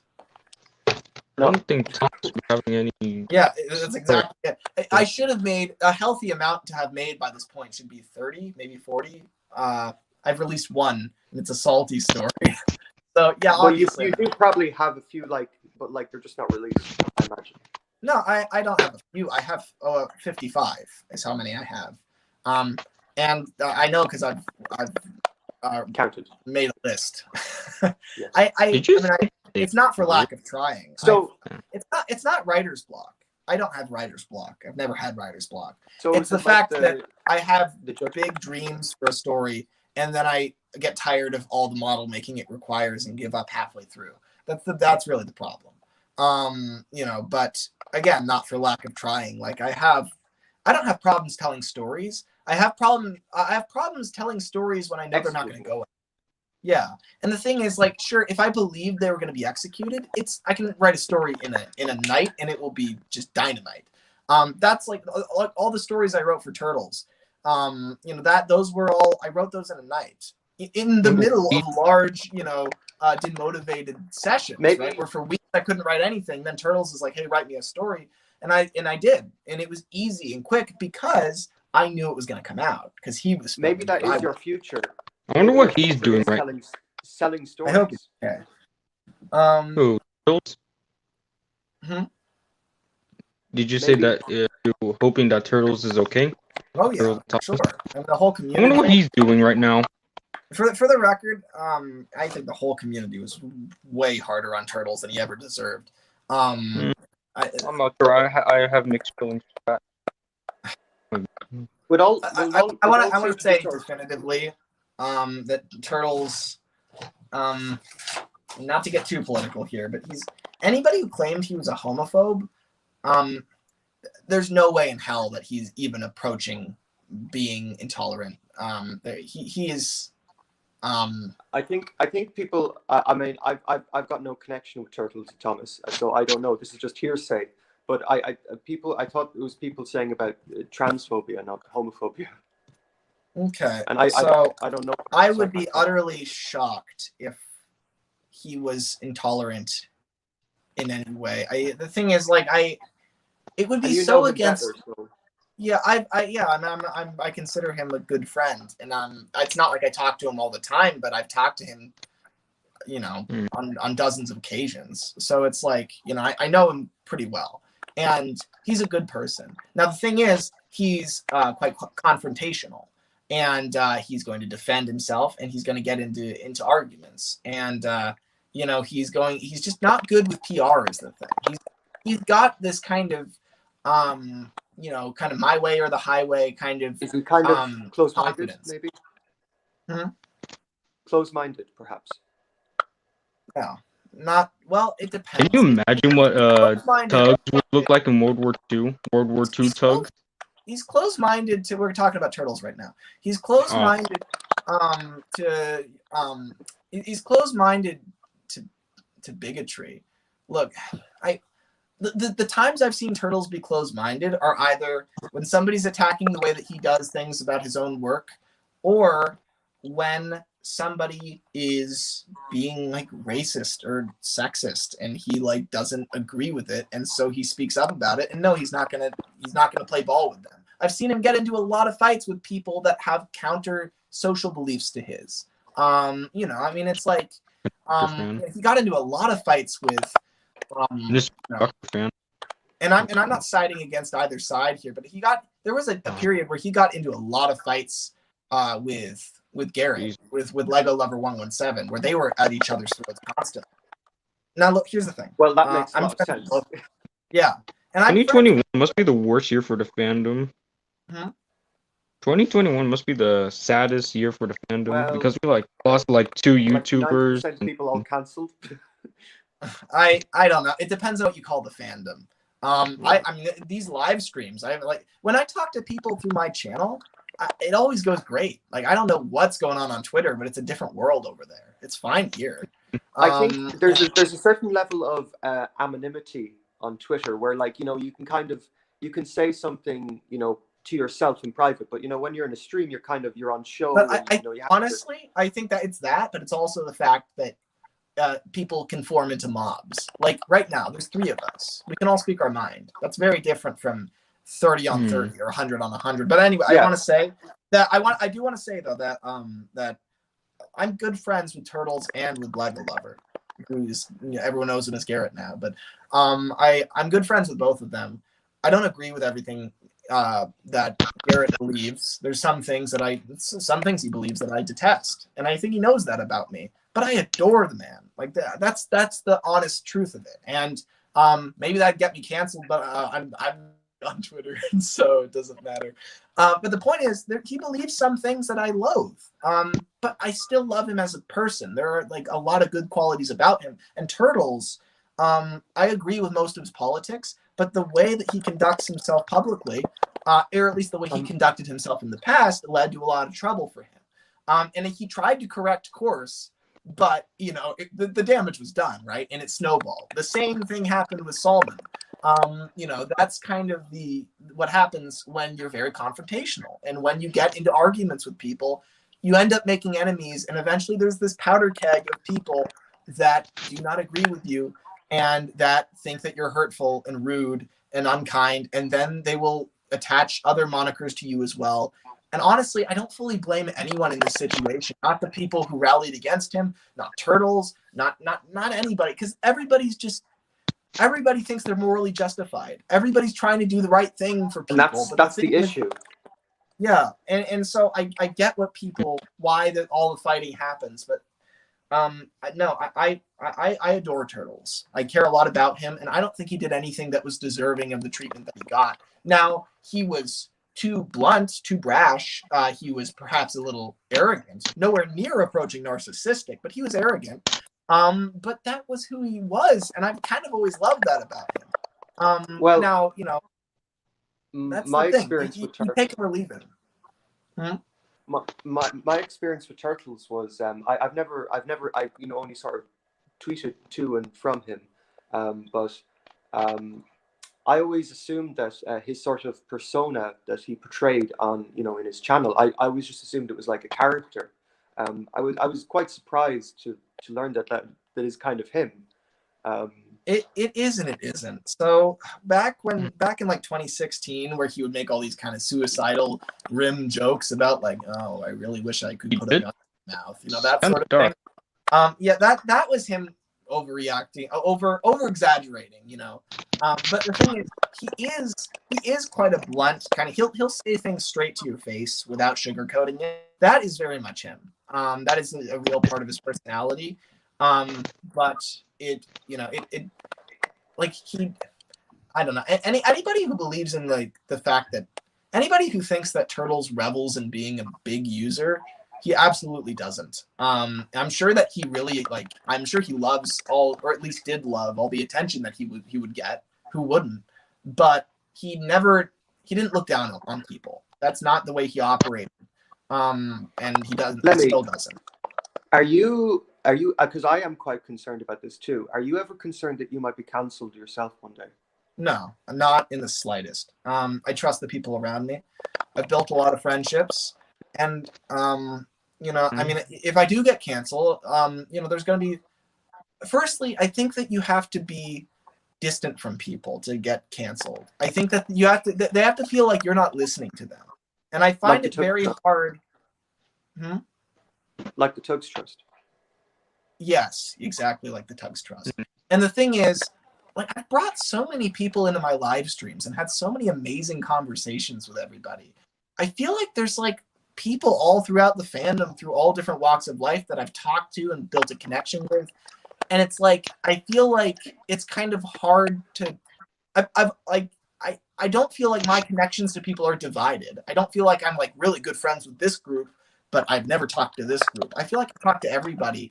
And as a result, I'm not really worried about being canceled, because people get canceled when they're this boogeyman. When it's, this person's a dastardly person, and I'm assuming that they're very villainous because I've never met them. All the people who canceled Turtles, there's a few people who knew him that fan the flames, I'm sure.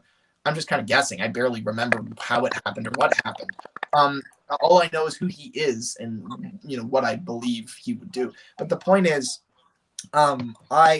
there probably were a few people who knew him who fanned the flames, but the people who canceled him really are the people who didn't know him. That's always how it goes. You get canceled by people who don't know you, people who feel that there's a vacuum where their knowledge of you should be, and so they fill that vacuum with fear. I mean, if people didn't know who, if I wasn't transparent, if I was somehow villainous and conniving, if I was that, right, then it would be a lot easier for people to fear me and be scared of, I don't know. But the point is, if you know somebody, then it's a lot harder to cancel them, because you kind of can't have a misunderstanding about their intentions or who they are. Some people are just genuinely dastardly. Anybody who's genuinely transphobic or racist or sexist or homophobic or any of the other, anything like that, then I resent those behaviors. Those people, I don't think driving them out of the world is going to help us. That's not going to solve the problem. Instead, I think we should have open conversation with those people while still not legitimizing beliefs. But that being said, I mean, I resent those behaviors. I get angry at transphobes. I get angry at racists. It frustrates me a lot. But at the same time, I don't want to distance myself from those people, because distance is what creates these things. Distance is where comes from.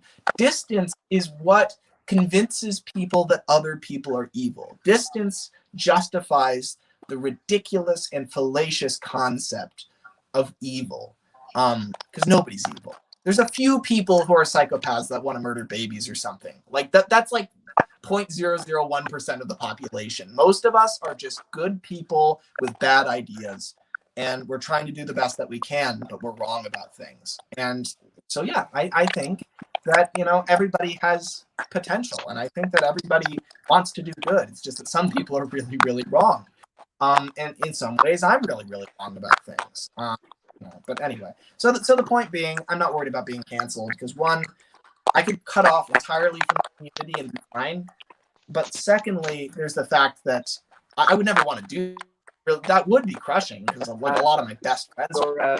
Your mic is being a bit, so I trust my friends to stand by. Your mic is being a bit fuzzy. Oh, is it? Am I fuzzy, folks? I'm in the mic. Is the mic fuzzy? I can't though. And secondly, am I fuzzy? Both. Okay, that's good, Cedrian. So I sound Either you or Tom Mysterious. Is it me? Jug or Bot says, "Hey Lemmy, did you know of the YouTuber Salman? He's one of my best friends. Of course, I know of the YouTuber Salman.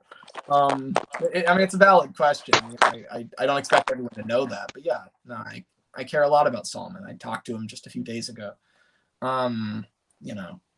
He's another one of those brash people that gets into altercations on Twitter and then all of a sudden makes it very easy for the public to hate him. But he, again, did not deserve the hate that he got. He made some bad decisions, but nowhere near enough to get what he got. Let's see. Let me read what people are actually saying. What I watched of War on Sodor was largely annoying. Okay, that's not related to this, but it's an opinion all the same. The Turtles drama went down because he was tone deaf to someone who submitted a realistic story about being queer. That's literally it, says Scottish Twin Productions. See, that's what I thought. And that's the thing, he was tone deaf. But at the same time, the problem was that they tried to first place because I'm sure that the whole thing was the Tank Engine Society wanted to make an uplifting post for the LGBTQIA plus community. Like that was the idea behind it, is they wanted to create something uplifting. And the problem is this community kind of treats that group of people like dog shit. Like a lot of them have had really bad experiences here. So inherently, if you try to do an uplifting post about being LGBT, it's going to be hard to do because there's going to be a lot of course, some of the people that you bring in and say, hey, tell me about your experiences. They're going to be like, well, honestly, they've been bad. So yeah, they should have known from the get-go that if they were going to do that, they were going to get some really heartbreaking stuff. So that was the mistake, in my opinion. It looks as if Thomas Theorist's problem was on his end because he has now dropped out of existence, but will probably be back soon. Anyway, the point being, the mistake they made, it was good intentioned. It was well intentioned. They wanted to spotlight LGBTQIA plus people and make the community more uplifting place. But I think they were a little too optimistic about how nicely those people are treated because there's a lot of hostility towards them here. And of course, if they tell their stories, there's going to be some sad stuff in there. And then, of course, they're like, oh, shit, we messed up. She's telling us all this really grim, bitter stuff. And it's all there's call outs in here. And what are we supposed to do? The thing is, they were kind of in that position now. There's no Tank Engine Society really wanted to stay impartial, I'm sure, right? They didn't want to make this big statement. They wanted to uplift people, but they didn't want to scream political beliefs from the rooftops. That would be a bad idea as a company. But it was too late by that point. They'd already promised her a platform and then basically denied it. But again, I understand how they got there. It's not like that they were really trying to do something good, but they just underestimated how bad things can be here for LGBTQIA plus people. And I'm not any of those letters, so I don't know. Maybe things are great here, but I've heard that it's hard to be it's hard to be gay in this community. So that's kind of what I go off of, and I think that's what happened with Sleepy Henry. Let's see. I mean, people who are you very uncomfortable right now, Sudrian? Is this concept? Is this too much for you? Do you want to talk about something else? We can do that if you want. Yeah, kind of, but yeah, sure, we can talk about something else. Okay. Let's see. So let me just read a few more just so people actually all right. listen to. But it'll be like a minute and a half. Then we'll talk about don't how take big your time. it is. Let's see. I mean, people who knew Turtles said he was kind of a jerk, like Nick Vinny said that Turtles on a call said that he wanted the Magic Railroad parody to fail and couldn't wait when people didn't like it. So yeah, I remember that. Vinny. That was kind of him. Vinny is look. Oh no, not Vinny. I meant the other guy. Who? Turtles. Okay. But I'm about to say Vinny and Turtles equally petty. I love both of them. I'm closer to Turtles than I am to Vinny, but Vinny and I have gotten on well in the times that we've talked to each other. I consider him a friend. Here's the thing. There was a petty feud between those two for a very long time. A two-sided feud where they both did petty things and were both very petty. That was the case. So that's my understanding of it anyway. And I'm a lot closer to it, I think, than a lot of the people speaking on it.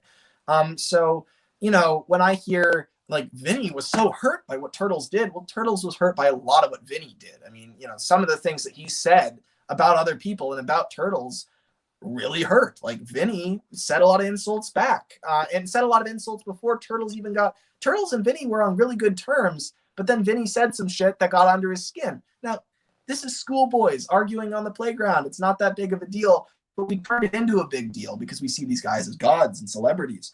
And so we really made a big deal about it. But they're just two immature boys that got into a fist fight.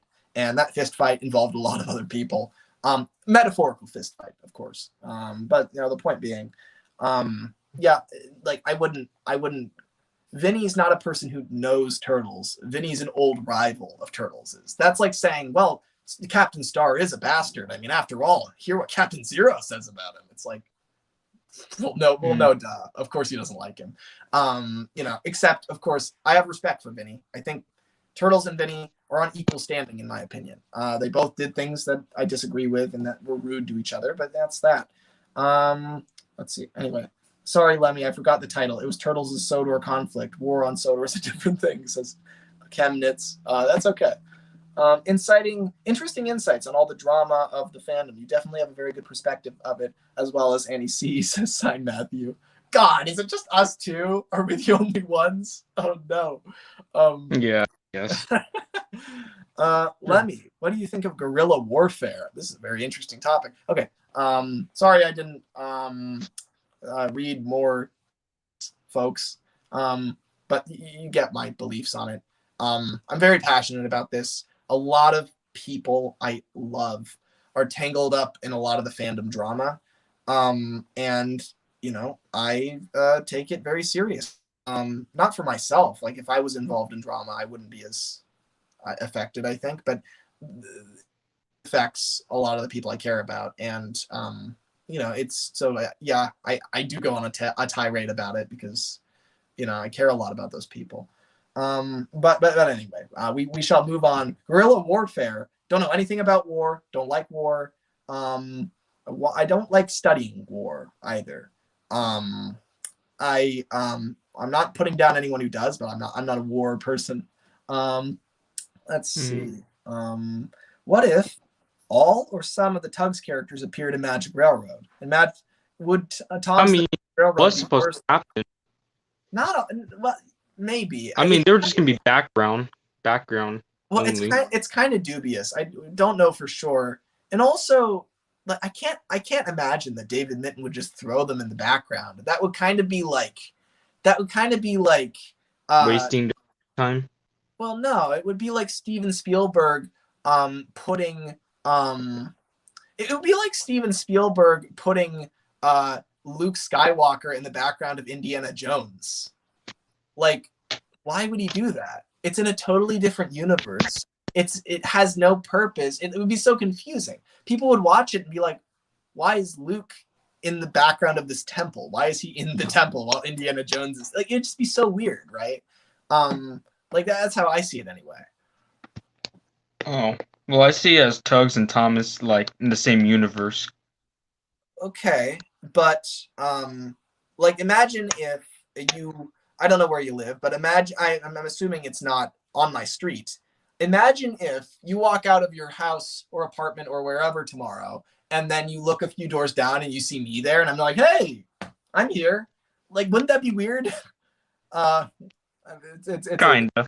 yeah, it would be weird, right? Isn't the same thing true if Edward goes down to Brendam Docks and he's like, oh, what a lovely day. Who's this strange American tugboat I've never seen before in my entire life? How did you get here?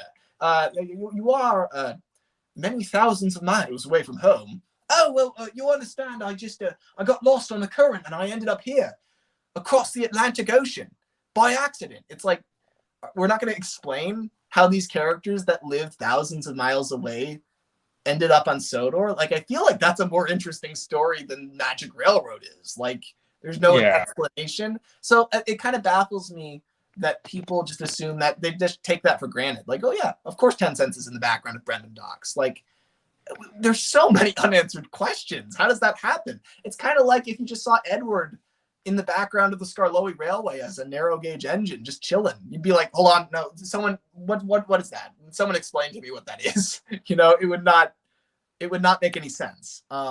So I don't think David would have ever done that.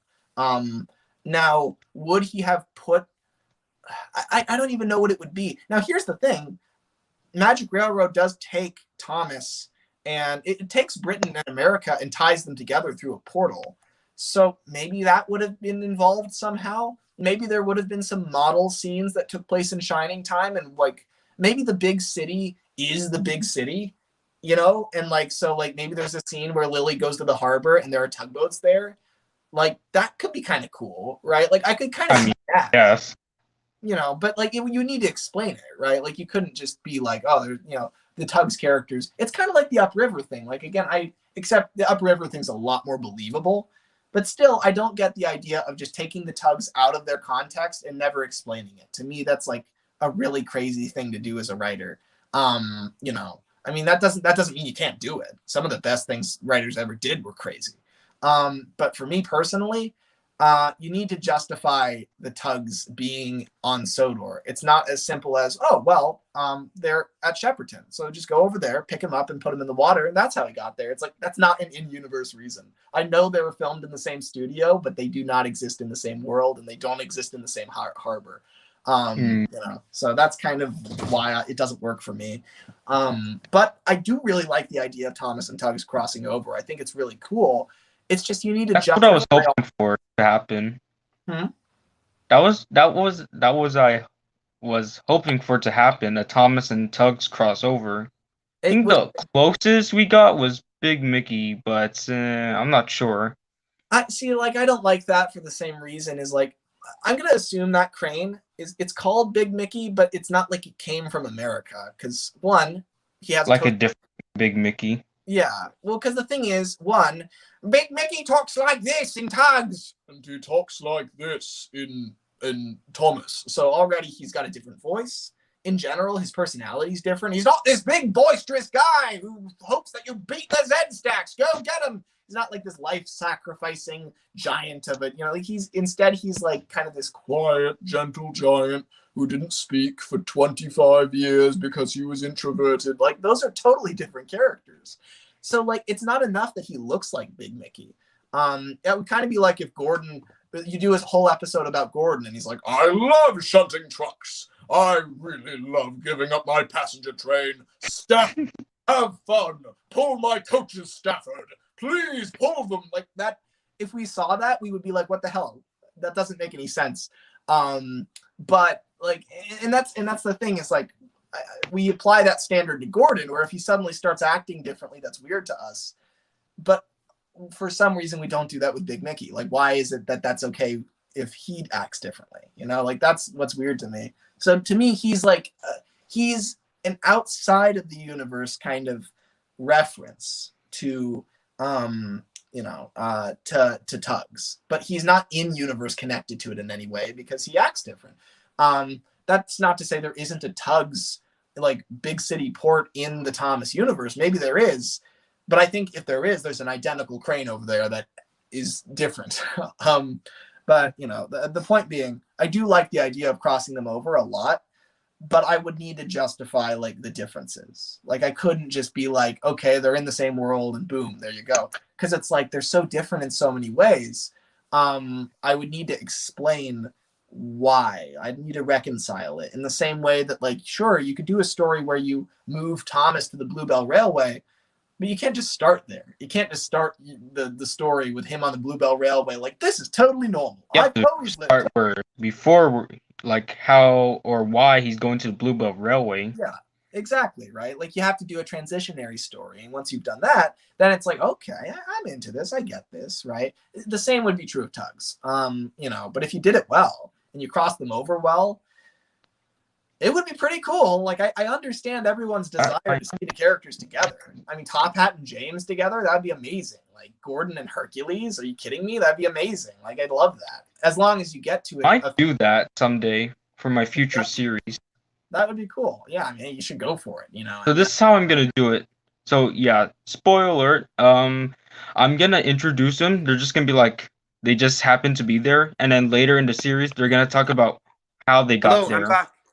Sorry. Like why they're needed on Sodor. Sorry, you had to wait like 20 minutes while I ranted about all manner of things. Hey. Sorry, what were you saying, Cedrian? So this is how I was gonna do it. So I would just let them appear out of nowhere, and then later on in the series, we're gonna tell like why and how they got there to Sodor.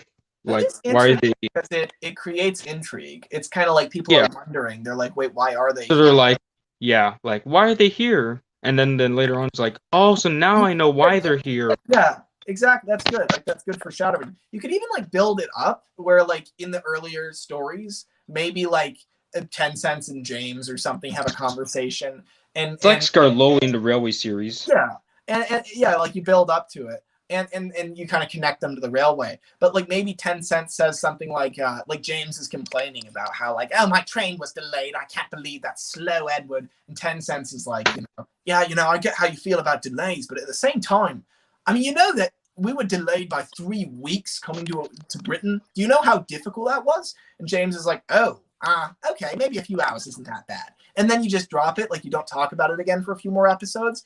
But like you just do little things like that where you like reference the fact that this isn't normal. The fact that like you're not just expecting the audience to like accept that the TUGS are here. You want them to expect an answer eventually. And so you drop in things like that where we're now all of a sudden we hear that and we're like, whoa, wait a minute. So there was a big journey across the Atlantic where they came here. I want to know what that was like. And you slowly build their interest in it until eventually you do an episode where it's like, all right, here's the answer. Like that's maybe even the season finale, where it's like the season finale is okay. Yeah. This is the reason. Yeah, like that would be super cool. So there's a lot of good ways to do it. Lemmy. I really want to talk to you about Journey Beyond Sodor, how it should be. Why? Oh, that was. It's kind of mixed feelings. The original is still better. I just find it. It's so. I just find that that's real cute, Cedric. That's so cute. I find it so fascinating. That you made a movie. And can you do Big World, Big Adventures next? Resenting the movie in a way, because I think in a way. No, not in a way. In every way. Wait, let me before you say anything. I just want you to say very quickly what your honest opinions are about that movie. No, none of the drama, just what the actual movie itself.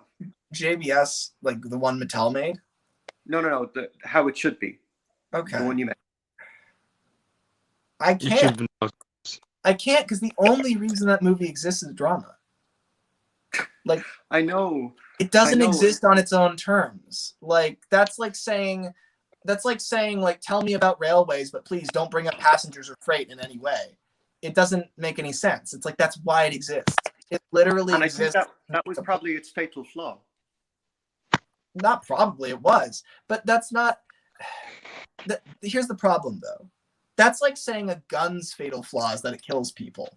Like, that's what it's for. That's why it was built. The problem is it was built in the first place. No one should have ever built a gun. Like, that's because it kills people. That's what it was for. And the JBS is the same way. Like, we made JBS how it should be because we hated the actual JBS, and we wanted to make other people hate it too because we were so hurt by the direction. And can I ask, do you now with hindsight, do you actually kind of like it, or do you not like the Mattel version? Do you still hate it? I resent the Mattel version. I like the Mattel version. It's my fourth favorite Thomas movie. Well, that's pretty high on the list. I'm glad you enjoy it, Sudrian. I'm glad you enjoy it. JBS is like somewhere in the rewrite. It's like somewhere in the top 10 of fan movies. Well, that's still very honoring considering how many fan movies there were. But the point being, here's the thing you got to know though, Sudrian, is to me that sounds like a failure because we made the movie to convince people that the actual movie was bad. And the fact that you rank the real thing higher than ours shows that we failed in our goal because it's like the point was to make something that the fans would like better. And a lot of people were like, oh, this is great. I mean, it's, on the side, of course. Like, I still like the real one better, but this is something. And it's like, to me, that's like, I don't know. That's like Super Rescue, except the fat controller is like, I'm still going to go with Diesels, but that was pretty cool, Henry, what you just did. But I'm going to replace everyone, of course. Like, that's... what I would like to see from the team? I would like to see a Misty Island Rescue rewrite. I want to see how that goes. No. JBS and Misty Island Rescue aren't the same. It's just... Here's the thing. Here's the thing. I love Misty Island Rescue. Make it more epic. It's stupid in a lot of ways. Logs flying onto flatbeds and whatnot. Thomas getting lost at sea, and then Lady Luck decides, you know what? You're going to go to that dock there, and the rails are going to line up. Line up? How? Yeah, like exactly. I can't even get 4B lines to line so up. that's no. But here's the thing, folks. That's dumb, but it's not creepy. Misty Island Rescue isn't creepy. It's funny. It's ridiculous. It gets characters right. I think when Thomas goes missing, the engines all go after him and are very concerned, and it's a very touching story where the Fat Controller shows how much he actually cares. I have a better plot for Misty Island Rescue. Let me finish though before we do. All right. Because the thing is, everybody hates Misty Island Rescue, but I like it because the thing is, I don't expect it to be totally realistic. I just want the characters to be fun to watch, and they are in that. So I like them. I like the Lightning Locos. I think they're funny. I don't find them grating. A lot of people hate them because I guess we hate hillbillies or something. But I don't have a problem with them.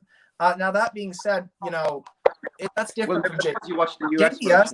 version. The reason we remade that movie was because I was so grossed out by the bouncing.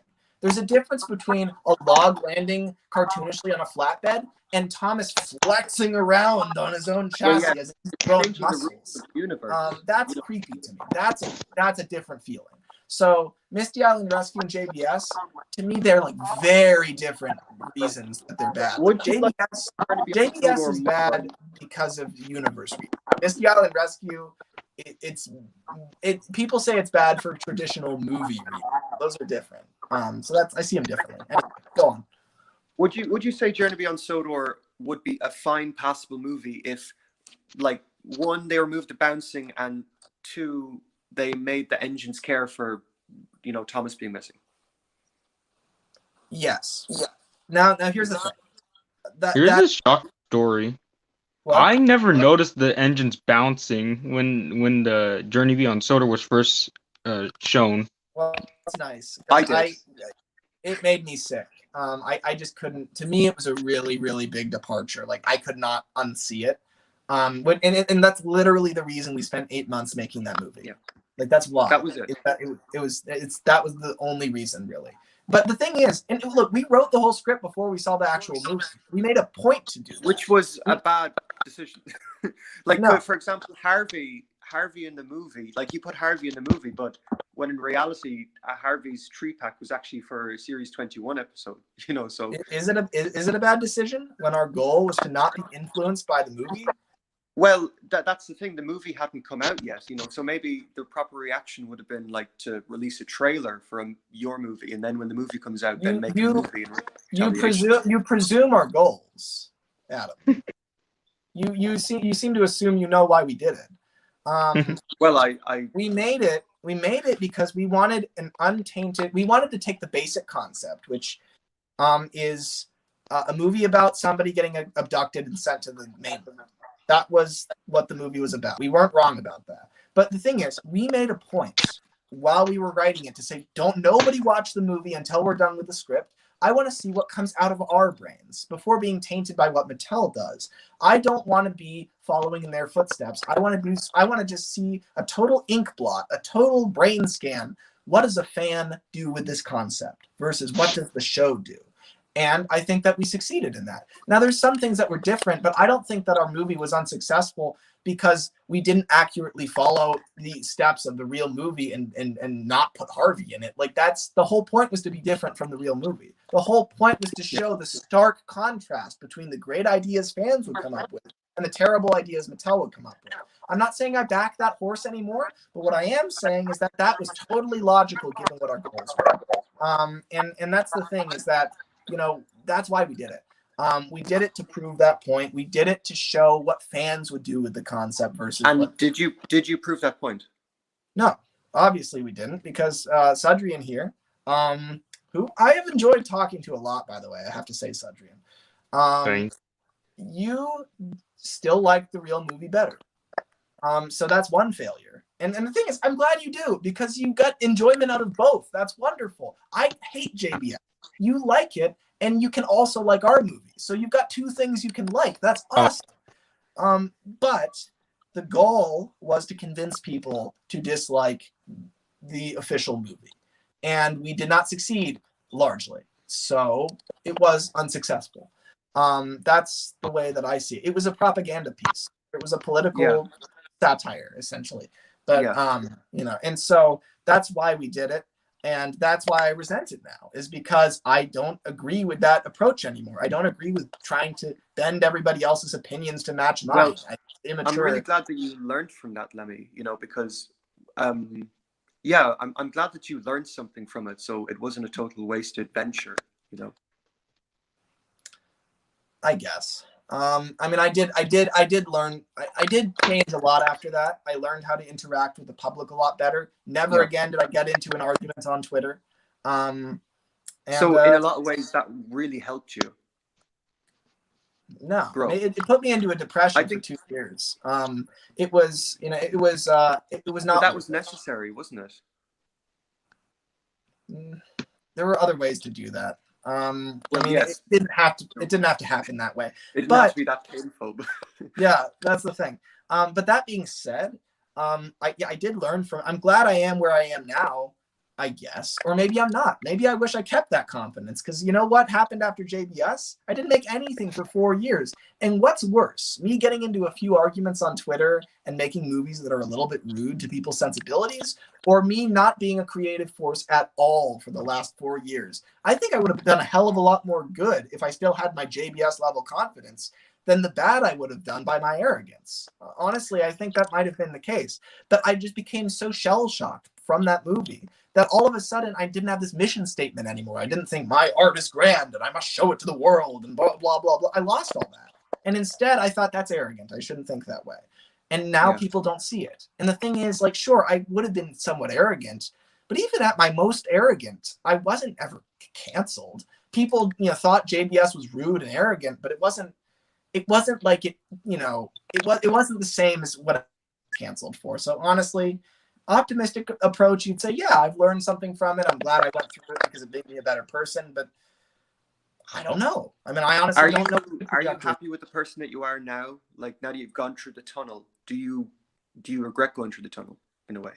It depends on what part of my personality you're talking about. Creatively, I regret it immensely because it's absolutely crippled my. And what is preventing you? What from that experience is preventing you from being creative? Is it the judgment, or is it what is it? Do you think I know? If I knew, you don't know. If I knew, I would have fixed it, Adam. That's the thing. I mean, I you know, I think that's what I'm wondering. That's what I know what it's not. It's not a fear of judgment. It was at first, but I think it's more. It's not like the memory of JBS is ruining my subconscious and has been for years. Well, no, I don't. I know, but it's more. It's more like It's more like that. JBS is what started the depression that I fell into, which from there then I snowballed in a lot of different ways and went down different directions that eventually led me to this point. So it's kind of like that's the thing that knocked me off the horse. And it's not the fact, I don't blame JBS for me still being off the horse, but I blame it for knocking me off because I had the momentum going. Now it's not good that I even, back in 2016, if I had been knocked off the horse in 2016, I never would have gotten back on because I clearly wasn't capable of getting back on the horse. But if I'd never been knocked off, I might have gotten a few more years out of it before I got knocked off. And that's kind of what I'm saying. I don't know. I'm theorizing. I don't know why my motivation was drained. You don't know.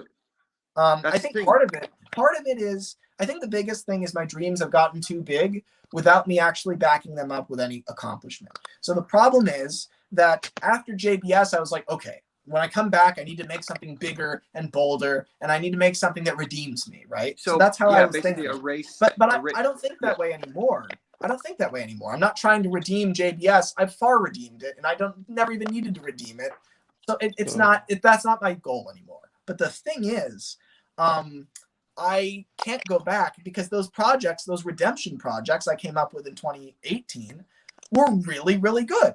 How am I supposed to backtrack now when I've made these amazing, worlds and these amazing models and scripts and all these things that are great, but also very, very hard to produce? Whereas if I'd never felt the need to redeem myself in 2018, then I would have just stayed at the production level I was at with my series in 2016 and slowly, gradually built up to where I am today. I would have kept making videos, and I would have eventually gotten to that high production value, but I would have built to it. And therefore, I would have been able to sustain it. Whereas now, I've been spending the last 4 years coming up with amazing ideas, but I've never actually backed it up with any sort of accomplishment. And so as a result, basically JBS was too jarring, and it made me leap ahead creatively when I really should have gone slowly. And I think that's the biggest thing JBS did to me. So I think that's, but that's the thing. That's the creative answer for you. But emotionally, in terms of who I am as a person, it made me a lot better. Yeah. Because, I'm less arrogant now, more careful with other people's sensibilities. I have my moments. I can be quite stuck. Yeah. But the thing is, I know how to deal with the public now, which is a very good skill to have. Now, interpersonally with close friends, yeah, I mess up all the time, but they're close friends. You can afford to do that because they know who you are, and you've done a lot for them, and they've done a lot for you. And so as long as you treat them well 99% of the time, if you mess up now and then, they'll forgive you. And that's exactly what friendship is for being able to not be your best self and still have people love you. But, in public, try to turn everybody I meet into a friend, and eventually, that I can be comfortable around them. But you can't be that way up front. You've got to, if you mess up in this community, good luck. You got to be careful, and I learned that because I pulled a dick move with JBS, and everybody hated me. The interesting thing is, Lemmy, that you kind of rejected the community for a while. You went into a bit of a hibernation there, didn't you? I didn't reject it necessarily, but I just decided being on here hurts. Every time I hear somebody insult JBS or even say, it's worse than the actual JBS.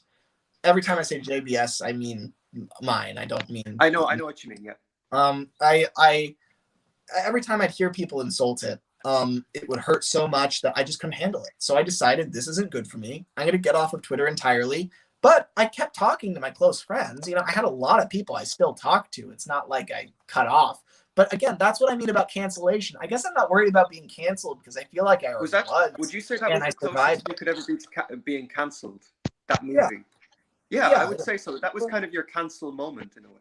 I guess, but the thing is, it's very different because there was still a lot of supporters and also a lot of people who loved it, and most of them were like that. There were, I'd say, 10%, 20% of the people who saw it hated it and railed against me, but a lot of people loved it. But because of the way my mind works, I just I just couldn't accept that. And any of the criticisms you got, did you think any of them were like, there was obviously some that were like unjustified, but would you look at the criticisms and think, oh well, maybe they're right, Sorry to interrupt, guys, but yeah. Sorry to interrupt, but I have to go soon in a few minutes. But I want to ask you both a question. Okay. So, do you think the original Thomas Friend Show is canceled, or do you think it's No, it's definitely canceled. For now, it's canceled for now. Here's the thing. So I think if you were to ask Mattel, they'd say, "Oh yeah, we're never bringing that back." But give it a few years. I honestly think that All Engines Go is going to do so might fail. poorly. Yeah, sure. It's going to fail, and they're gonna realize that the only way to save this is either to sell the brand or to go back to basics. So I do think. Look, here's the thing. Thomas is a giant of children's television. It may be going through a bad situation right now. Good or bad? It was founded in the 40s. You know what else was made in the 40s? Batman, Superman, a lot of just truly amazing properties that rose out of the First World War, the Second World War. I guess the Northwestern rose out of the First World War, but they rose out of the ashes of the Second World War at a time that was crucial to our existence. And they're here to stay. Like properties like Thomas, they're not going anywhere. People will pick them back up again. They're too big. Thomas, despite everything, despite all the mess ups on the brand, Thomas is still the most famous train of all time. Nobody's ever going to take the title from him. The sad thing about it is that no matter what happens to Thomas, he's always going to be like something that people are going to try to sell, whether we like it or not. So even if All Engines Go fail, we're gonna always have sort of Thomas in some form. Sadly.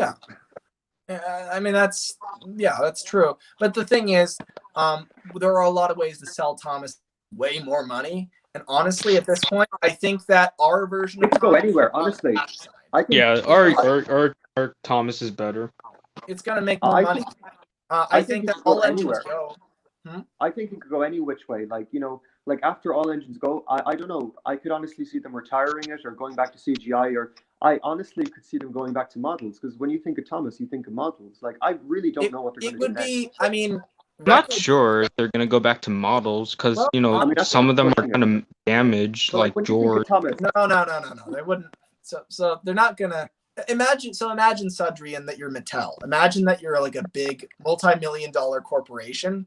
Are you going to say, well, unfortunately, we can't afford to make models, so we're going to have to dig out these 30-year-old ones in this slime-infested cavern of a storage locker and use those? No, they're going to make new ones. That's well, they would make. They wouldn't have to use the old ones. They're not. They're Mattel. No, they would not use the old ones if they were to go to models. Yeah, but also destroying their historical value would not make any sense. And also, they probably redesign. If they were to go back to models, they wouldn't make them exactly the way they did before. They'd probably have new design changes. They'd probably do a fresher version of it with slightly different designs and sharper and a new crew, and they would do it right. I mean, it would be a total reboot, which honestly I think could happen. Like I don't think it's super likely, but I say there's I want to say a 5 or 10% chance. Because the thing is, records came back, cassettes came back. People love retro stuff. Batman the Animated. And Thomas is retro. Yeah, it is retro. And the Wooden Railway. Here's the thing: when you see the meme go around of the Thomas theme, what's the image that accompanies it in people's heads? It's always a model Thomas.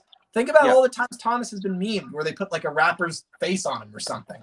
It's like that's not the CGI Thomas. Sometimes it is, but usually it's the model Thomas. That's what people remember. They remember the thing that a Beatle narrated. That's what they remember. And you cannot erase that legacy. And come 10, 20 years, everyone's going to forget about the CGI series except for us.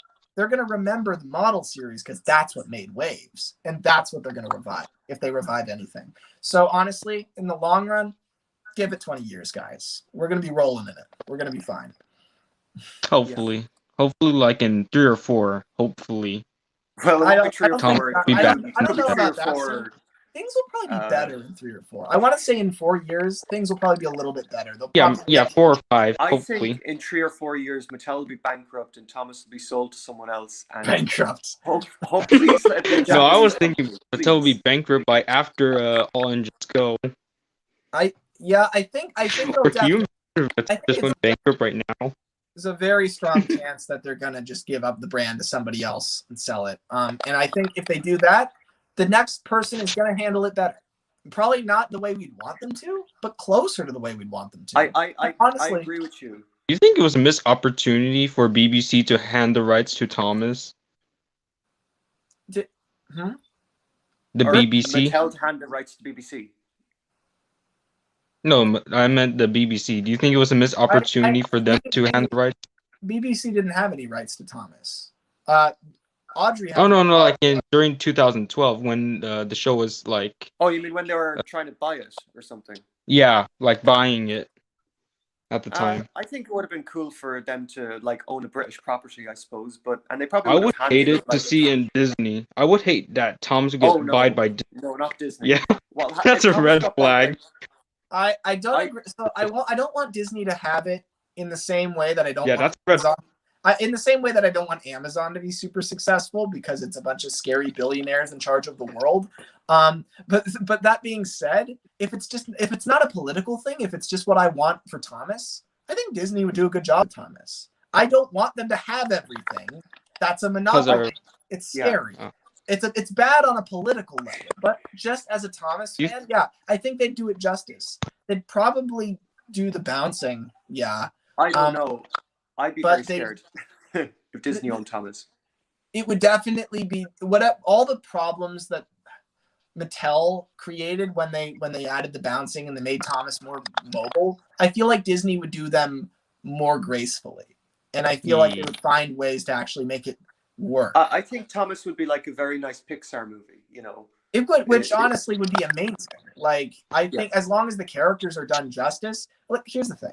I'm not expecting to get the classic series back or even the CGI series or whatever. I'm expecting, can we get something that's better than All Engines Go? And maybe even, can we get something that is good in ways that the original Thomas series never was, or even the Railway series never was? Like, as weird as like the Andrew Lloyd Webber musical thing would have been, that would have been kind of cool to see. Like that would have been neat. And All Engines Go just isn't. It's not fun to see. It's gross in all the wrong ways. But like seeing a weird take on Thomas would be kind of cool. And I could see a lot of people getting into it, even if it's not what we're used to. And that's what the brand deserves by now. It deserves. It needs a bit of a shake-up, doesn't it? You know, and not the All Engine Go type. You know, an actual like. You know, we want to be surprised, but in a good way. But also the most important thing is it has to go back to the core of Thomas. It has to take the core question of what is this brand, and it has to take it in a new direction that still goes to the core, where we're like, oh, well, that is Thomas, but not in the way I've seen before. It's not really realistic. It's not fair. It needs to like tell us stuff that we as longtime fans didn't even think or realize. Exactly. You know? Yeah. No, that's what it needs to do. And I think if it did that, then that would be cool for all of us. Obviously, we'd all prefer the model series. I mean, everybody's gonna prefer the season that they grew up with. That's just how it's gonna be. But you know, I think that we would appreciate seeing Thomas grow as a brand and seeing it do new things. That's the key. That's the key, Lemmy. Grow. Because like at the moment it's just been devolving, you know, and there's no evolving, you know. And the thing is, like, say I want to take an equally old property. I want to take Batman. Batman has had a lot of different phases, and some of them have been terrible, some of them have been good. I think we're in an okay time right now. But the thing is, like, it goes to a million different places and reinvents the character over and over. But in doing that, you realize what the constants are. And that's kind of cool to see a million different versions of Thomas and realize, there's always a Knapford. Gordon and Thomas are always at odds with each other. Sort of generalize out all of the exactly. And that honestly, that would make it legendary. That would make it more than just one incarnation or a couple. It would make it. It would have a that soul. can only work if the people who are doing it understand. Because if you, let's say you get 1,000 all engines go type shows, the generalization, the mean average isn't going to be Thomas. It's going to be sort of what people think it is, which you might say is a good thing, but I don't know. I'm not worried about that, and the reason is, I just think that the original show has too much of a legacy. I think that, and here's the thing: if I'm hoping for a Railway Series accurate show, no, all my hopes are crushed because Brit destroyed them with her masterpiece. That's just how it is. I like the Railway Series better than the TV series, but Brit won. She won flat out. Her and David won. They won the whole thing. Yeah. That's how the world sees Thomas now. That's how most of us see Thomas. And yeah. You know what? I mean, it's a pretty damn good incarnation, all things considered. And so if that's what we're gonna be, if that's the source material now, okay, so be it. Anyway, I've been talking to you guys for a very, very long time. I'm gonna attempt to get a few more people in here before I end this off. I'm gonna end this at 8. Yeah. So we've got 53 minutes left is the right number. 53 minutes until I go to dinner. But it's been a fantastic conversation. Yeah. Lenny, before you go, can you say the thing about the criticism? Were there any criticism from JBS you thought were justified? You are so deliberate. Like, you just remembered this the whole time. So yeah. Well, I wish I could say. And what would they be? I agreed with a lot of the. Sorry, what'd you say, Sadrian? Well, I wish I could stay and hear about this, but I gotta go now. Oh, all right. Well, Adam's gonna be sorry, second, but thanks. I'll talking on a few minutes as well. So yeah, but it was nice talking to you. Yeah, it was nice talking to you too, Sadrian. It was nice talking to you as well. You too. Take care. See you some other stream. Bye. Yeah. See ya. Take care. And there he goes. But yeah. Anyway, what was it? Okay, criticisms. Yeah, I thought some of them were very justified. It really hurt. The biggest one that comes to mind. So while we were making the movie, me and Matt were the directors, but I was like probably the biggest director. Like, I was the one who was really pushing things. And one night while we were working on it, because we had hundreds of calls where we worked on this movie together. All 7 of us, 6 really, because Mike was at summer camp. But we were all working together, and one night I took out Stepney the Bluebell engine, and I read the foreword to everybody, because the thing is, our whole movie was about the mainland, and one of the things I hated most about the way that the CGI series and really the way that Mattel looks at the mainland is they see it as this like weird hodgepodge of engines that are all like steam engines running British railways in the present day, and like the LNERs right next to the Northwestern, and it's like all this. It's not a faithful representation of Britain, and I hated that. And so that was a big part of what we wanted to change in the movie. That's why you see so many BR diesels. That's why we say British Railways a million times, to really hammer home this is not Mattel's mainland. This is ours. This is the world. And so I read the foreword. I read to everybody because I love this foreword. It's one of the best in the whole Railway series. It goes, "Dear friends, Percy is a kind-hearted little engine. He feels sad because many fine steam engines are cut up on the other railway, BR. Percy's ideas, however, though natural for an engine, are a little muddled. British Railways officials are not cruel. They are sad to lose faithful steam friends and glad to help engines to go to places like the Bluebell Railway at Sheffield Park in Sussex, where they can be cared for and useful and safe. The author." And it's like, I love that foreword, because it's basically Audrey saying, look, I know I'm going to tear BR to shreds throughout our entire series. I just want to let you know, like, I don't hate the people who run the railway. It's just they're the villains to It's nothing personal. Yeah, exactly. And that's the thing, is I read that exact same thing to the whole crew behind JBS, and I said, let's remember this, guys. BR aren't really villains, but we're portraying them as such because this is a series about steam engines, and a movie about them.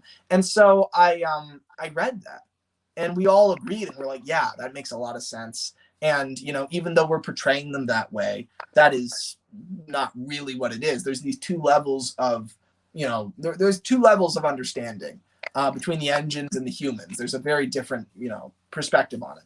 And I got a comment on the movie that was basically like, have you even read the foreword to Stepney the Bluebell engine? This doesn't match it at all. It's like, and he quotes the thing to me, and it's like, you son of a bitch. I read this to the whole team, right? And I hate that phrase, son of a bitch, but like I can't help but say it because it was so like it was true. Like it was true that the movie didn't reflect the forward. Is that what it is? It didn't. Yeah. No, it didn't. Well, but also the Reverend's books don't reflect the forward either. Why do you think he had to put it in there? The only difference is his opening message justified himself, and ours. But you wanted it to work with the forward, didn't you? No, in a way. But you didn't. I wanted people to understand that we understood that forward, and understand that if we were. It's not so much the forward itself, it's the fact that the way that we built the movie, it was very much about portraying the mainland accurately in a kind of railway series-esque fashion.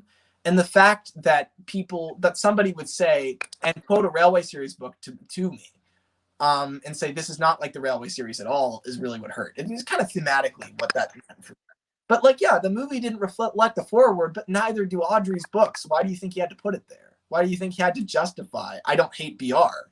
Because he constantly makes them the villain throughout the entirety of his series. So all we did was what he did.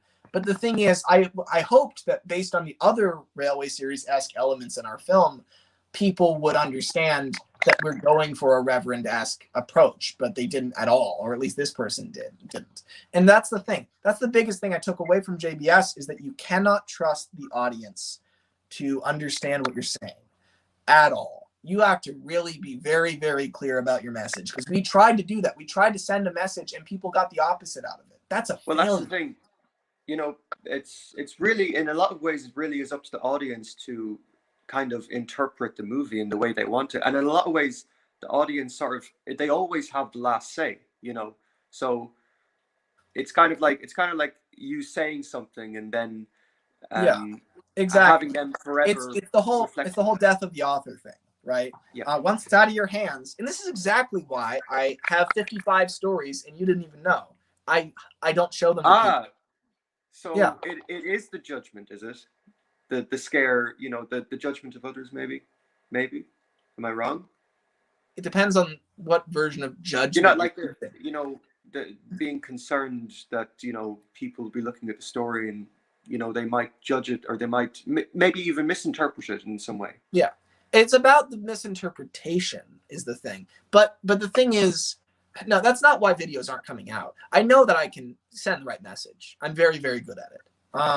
JBS didn't do it effectively, partly because I feel like if I'd written the movie myself, just me, it would have sent the message better. But it's the fact that it was a whole team of people with very different views, and we all put things in the movie that maybe even hodgepodge in a way. Yeah, it was. It's kind of contradictory. Right. And the thing is, it's a good movie, I think. It didn't accomplish what we were trying to accomplish, but a lot of people loved it. That makes it a good movie. And the thing is, I'd even say more than half liked it, which, that's all that matters in my opinion. But the thing is, and I'm proud of the work the team did on it, even though my flawed mission statement doomed the thing from the start. I'm proud of what my friends accomplished. And it was good. But that being said, I hate the movie because of what it represents. Because, so many people have told me, why didn't you just change the name? Just change the name, get rid of the opening message, and then the movie won't be offensive. Yeah, but you know what else the movie won't be? It won't have a point. Authentic. It won't have a reason to exist anymore. That's literally why it exists, is that opening message and that name. It's making the point to people that we hate the original, and this is a replacement for it. If people don't understand that context, then the movie has no reason to exist. So the right thing to do was to never make that godforsaken movie. The right thing to do was not to change. When you're making a story, Lemmy, and this is really important, like when you're making stories, you never ever make a story to make a point. That's a very broad and bold opinion. You never make. And I do stand by that. You might disagree, but I really do stand by that. Yeah, some of the best stories ever made were made to prove points. But well, I mean, I like to sort of think of it as one person making a point and another person making a point, and sort of seeing who is correct within the story. I think it's really important that the writer tries not to put their hand in it too much. You can say what you think. Well, the engines, that would never work though, because you're not going to have some engines in the story who are like, I like the version of the mainland where there's all the steam engines running around in the 90s, and Gordon's going to be like, well, what? yeah, it would. Are you from an alternate universe? Oh my god! Like, it wouldn't make any sense, right? But then maybe it shouldn't be a movie. Like, if the conflict is about what way you want the mainland to be portrayed, then having a de facto. What we did was make the Flying Scotsman, or what we did was make Mallard. We made a machine that was better than another country's machine to prove that it was better. That's not an abstract concept. That's not absurd. There's a lot of movies that are made to say we can do this better, and here's how. That's what it was. It was an industry competition, basically. So the conflict is not within the story. It was not. I mean, it's exterior. Hmm? It's exterior. It's beyond the movie. Yeah, the point of the movie was it's Journey Beyond. but the point was, we made the movie because we wanted to make a competing product that was better. The movie itself was not supposed to convey that idea within it. It was just supposed to be better. Like, it was supposed to be a really good movie that had features that our competitor did not have in their product, and that would have spoken for itself, right? It's like, oh, their movie has the mainland represented accurately. Their movie has better characters. Actually, in a lot of ways, the movie that you made is kind of like a response to Journey Beyond Sodor, which is also what happened to the movie, which got a response. I'm only realizing that now. Well, yeah, of course it was a response. So it is like a response sort of movie. How are we this far into the conversation without you knowing this? Yes, when the trailer for Journey Beyond Sodor, and eventually the movie itself came out, we were appalled. So we decided to make a movie that was. I know, but what I mean is it's a response, as in like the whole point, like the way the audience has the last say. When the original Journey Beyond Sodor came out, that was the audience saying that to the movie. Right. Am I making sense? Yeah. That was 7 members of that audience saying, but again, it was not a response to JBS the movie. It was a response to the general direction of the show. There's a difference. It was a response to the bouncing. It was a response to the fact that the mainland was being, like, we lumped a lot of different issues with the current era of Thomas together. It wasn't about the movie. That's why we didn't watch it when we wrote the script, because we weren't taking it seriously, because it wasn't Thomas to us. It still isn't Thomas to me. I don't know. I just don't know how you could compete with something like, because I understand why you didn't watch the movie, but it's very difficult to compete against something when you don't even know what it is. Well, okay, if we'd watched it and found out that there was no bouncing and that they were portraying the mainland accurately, and that all those things were true, then sure, we'd have egg on our face. But no, like, the thing is, it was a very, very, very solid prediction that the mainland was going to be a shitty place full of steam engines, that the bouncing was going to be there in full force because all the trailers had it and they would have had to reshoot that footage in order to get rid of it. That the characters in general, some of them were going to be out of character, which they were. Like, we were right about all the predictions we made about the movie. But at the same time, we didn't know precisely what the problems were. Like, we knew there were going to be character problems, but we didn't know where they were going to be. We knew that the bouncing was going to be hideous, but we didn't know where the most egregious versions of it were going to be in the movie. But we didn't need to know those things. We were lambasting features. We weren't lambasting the movie itself. We were lambasting an era and a style of Thomas, a flavor. That's what we were really trying to criticize. And so it didn't matter what the details of this specific movie were. We could have easily just been making a criticism of everything JBS and onward. That's the same thing. It's, we don't like where the show is going, and we're going to take this movie and make an example out of it, but it could have been anything. Like, that was kind of the idea. Because again, we didn't take JBS seriously. Like, I can't look at something that is bouncing in my face and criticize it as if I'm supposed to take it seriously when all I'm doing is being disgusted by what I'm witnessing, right? I mean, it was not. I don't look at it like a real Thomas movie. Now, look, the reasonable part of my brain says, yeah, okay. I mean, it's a movie. It's got, a lot of like good story elements. It's got a lot of good concepts. In general, the real JBS is good in a lot of ways. But that's not the part of my brain that I enjoy Thomas with. I enjoy it with my emotional side. I enjoy it with my gut. And my gut told me this is not Thomas and I hate it. And that's still true today. So, that's kind of how I feel about JBS. That's why we made, our other version, is to express that feeling, because we were really grieving the loss of a show that we really love. I would love to see, like, now that we have sort of hindsight and all that, I would love to see like a sort of a rewritten version of The Journey Beyond Sword. Like, kind of, it has the skeleton, because this is what I thought it was going to be. I thought that it was going to be like the skeleton of the movie, but just sort of executed in, a more authentic way. That's what I would love to see that from you. Not. I'm not saying go write a script, but I'm just saying I would love to see that. Yeah, you can love that all you want. I want nothing to do with it, and I never wanted anything to do with it. Like, if I hadn't been so offended by what Mattel presented me, I would have never had any interest in writing anything about JBS, anything to do with it. I probably never would have included a single character from it in my series ever, because I just wasn't interested. Like, I didn't enjoy making JBS how it should be. I didn't enjoy the actual JBS. The only thing that kept me going throughout the process was that I couldn't live with myself if I didn't make this point about the thing that I love most in the world, which is Thomas. That's all that drove me. So, thinking about, well, it'd be interesting, an alternate universe where you made this or that. I have that requires me having interest outside of wanting to prove a point, which I didn't have. That being said, JBS was a success by a lot of metrics. A lot of people loved it. A lot of people still love it.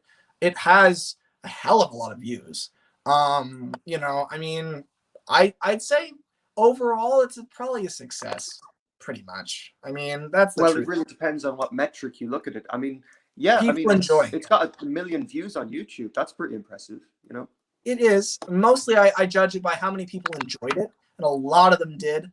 And over time, the controversy dissipated, and more people enjoyed it than disliked it. So to me, that was a success.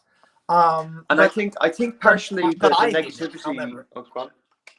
I think partially the negativity of the movie, it kind of had to do with Journey Beyond Soda as well, because that sort of period in the fandom, it was very shaky.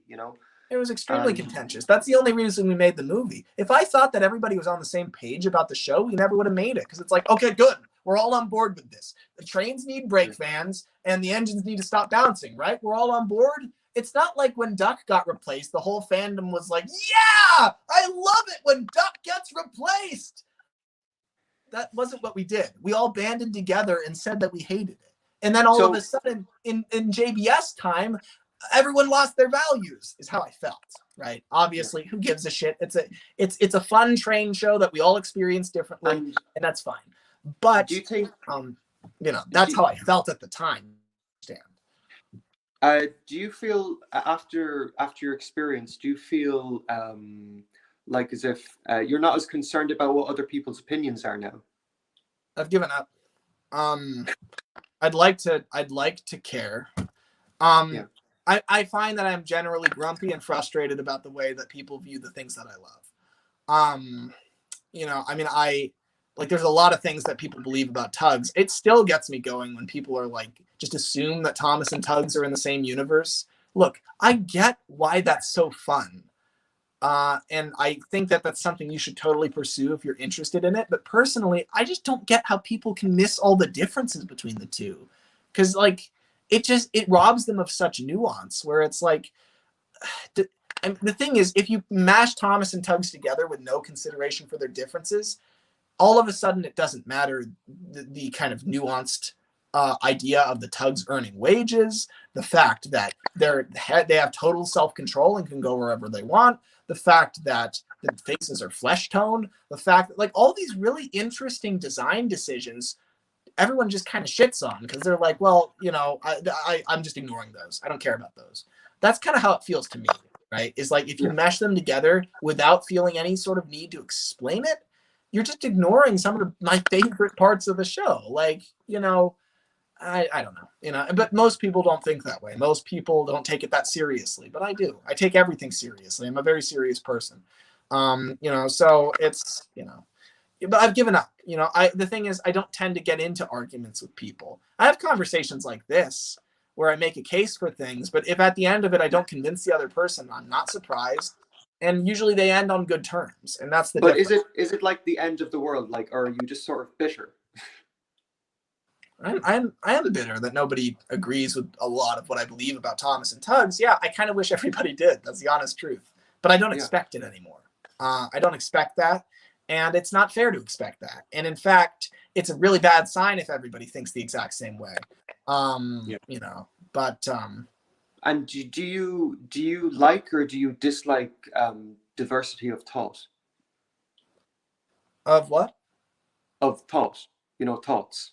Like, well, it depends on. So I think that there's a right answer to all the moral questions. So like if we're talking about, like, say, what's right and wrong, you know, issues like you know, homophobia and abortion and whatnot, like all those sorts of issues, then I think there's a right answer. Political issues. All those political issues, yeah. Yeah, then there's a right answer to all of those, I think, because we all want the same thing, and therefore there's a correct way to it if we all agree on what we're going towards, which we all do agree that we want mankind to be peaceful and everyone to be happy and enjoy themselves, and we just all agree. We disagree on how to get there. So those, I believe there's an objective answer to based on a subjective goal, which is we all want to be happy, right? But that being said, I think that, you know, diversity of thought about Thomas or Tugs, I used to hate it. That's why I made JBS. But I love it now, given that people have thought it through. That's what I do. When people mash things together, but they don't give the brand the respect it deserves to actually figure out how it works. Like they're just like I was having a conversation with Dustin in the last stream, where he was like, you know, maybe I should just bring all the Tugs to Sodor. And I was like frustrated by that, not because that's intrinsically an impossible thing to do, but because it shows such disrespect for the show. Because it's like, what, you're just going to uproot everyone from Big City, decimate that entire location, and drag them all to Brendam? What happens in Big City if you do that? And what frustrates me is, in his head, the answer to that, even if he doesn't say it, is, well, I don't care about Big City. I don't care what happens there. That's not my focus. Sodor is. And that implied answer is what frustrates the hell out of me, because it shows a disdain or disinterest in something I care a lot about. And the more people care about something, the better of a chance it has of survival in this world. So, you know, naturally, yeah, I want everybody to understand Tugs' best qualities. I want people to get what I get about it. Well, I think there's a lot of sort of phases when it comes to being a Thomas fan, you know. Like, it's kind of incredible. Like, Thomas is really versatile when it comes to, you know, like, because it starts off as a little baby show, and then I should probably leave. I should probably leave soon. Yeah. I will leave. I will leave. I want to get some more people in. I was going to start talking about stuff, but I think it's time I go. Yeah, probably. We'll talk. We should definitely talk soon, Adam. Yes. You are very thought-provoking. I hope I haven't made you uncomfortable at all with my passion. No. I really, Lemmy, I genuinely love our talks. Okay, awesome. Yeah, because this has been a great conversation. It's very fascinating, very interesting. You pushed me on JBS. I really did want to push you, you know, in good ways. It's just understanding you. Yeah, I've told this story a lot of times, and it says a lot about me, because it describes two very different versions of myself, then and now, and everything in between is who I am. Anyway, so goodbye. Bye. I was going to remove him abruptly. I tried to do it quickly. He left first. This guy, he's got like he's got balls. Metaphorically speaking, of course.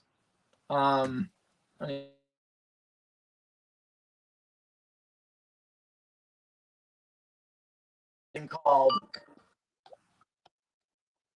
I assume this is Tugs. Are you watching the stream right now? If you are, say something in the chat.